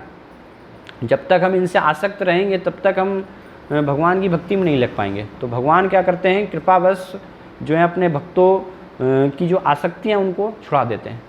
तो इसलिए हम देखते हैं कि समान रूप से जिनको भौतिक इच्छाएं कुछ चाहिए होती तो फिर वो भगवान की शरण में नहीं जाते, वो ऐसे देवी देवताओं के माध्यम से कुछ फल जो है प्राप्त करते हैं, लेकिन वो सब क्षणिक है, उसका कोई हमें लाभ नहीं है। तो ये सब भगवान भगवद गीता में पूरा जो है ऐसे वर्णन कर रहे हैं देवताओं की पूजा, भगवान की पूजा, क्या हमें लाभ होगा। तो इसलिए हमें बुद्धिमान बनना है, ये सब समझ करके कि हम किसकी वास्तव में जो है पूजा करें, बुद्धिमानी क्या है ना। देवताओं की तुलना की गई है एक प्रकार से, एक वृक्ष जैसे है। तो वृक्ष में अलग अलग पत्तियां हैं, टहनियां हैं। तो एक व्यक्ति आपको पानी देना है तो एक तो ये है कि वृक्ष को पानी आप जो है टहनियों के माध्यम से दे रहे हैं, उसकी पत्तियों को ऊपर पानी दे रहे हैं। लेकिन वास्तविक विधि क्या है पानी देने की? जड़ में पानी डालना। तो जड़ में जब मूल में आप पानी डालेंगे तो फिर सारे वृक्ष हैं, टहनियाँ, सबको अपने आप पानी मिल जाएगा ना, पोषण प्राप्त हो जाएगा। तो ऐसे कृष्ण जो है वो सबके मूल हैं। जब हम कृष्ण की भक्ति में लगेंगे, उनको प्रसन्न करेंगे, तो उनके माध्यम से सारे जो उनके अंश हैं, देवी देवता जो भी हैं, वो सब प्रसन्न हो जाएंगे। ऐसा नहीं कि कोई आपसे नाराज़ होगा, सारे जो है प्रसन्न हो जाएंगे। और अगर कोई नाराज़ हो भी गया तो भी भगवान जो है उस भक्ति रक्षा करेंगे। ये भगवान दिखाते हैं कि इंद्र नाराज़ हो गया, जब इंद्र की पूजा बंद करवाई भगवान श्री कृष्ण ने, तो इंद्र ने रोज़ दिखाया वृंदावनवासियों को। लेकिन वृंदावनवासी जो है भगवान की शरण में गए तो भगवान ने रक्षा की, है ना। वो फिर इंद्र को भी साक्षात्कार हुआ, पछतावा हुआ, फिर इंद्र स्वयं जो है भगवान की शरण में आते हैं। तो ये सब जो है हम शिक्षाएँ प्राप्त कर सकते हैं। तो इस प्रकार से ये आज के दिवस में हमने भगवान के बारे में, क्यों इतने सारे अलग अलग शास्त्र हैं, शास्त्रों में क्यों इतनी सारी जो हैं चीज़ें बताई गई हैं, भगवान कौन हैं और किस प्रकार से अलग अलग हम भगवान को समझ सकते हैं, उनके अवतारों को, देवताओं में भगवान में क्या जो है अंतर हैं, तो वो सब आज हमने जो है चर्चा किया। और कल के दिवस में अब हम जो है भौतिक प्रकृति, काल और कर्म, कैसे इस जगत में जो हम प्रभावित होते हैं ये सब से, है ना। तो कर्म का सिद्धांत क्या है, काल, ये प्रकृति क्या है, उसको हम समझने का प्रयास करेंगे। हरे कृष्णा। कोई प्रश्न है अगर आपके, जिज्ञासा है तो पूछ सकते हैं।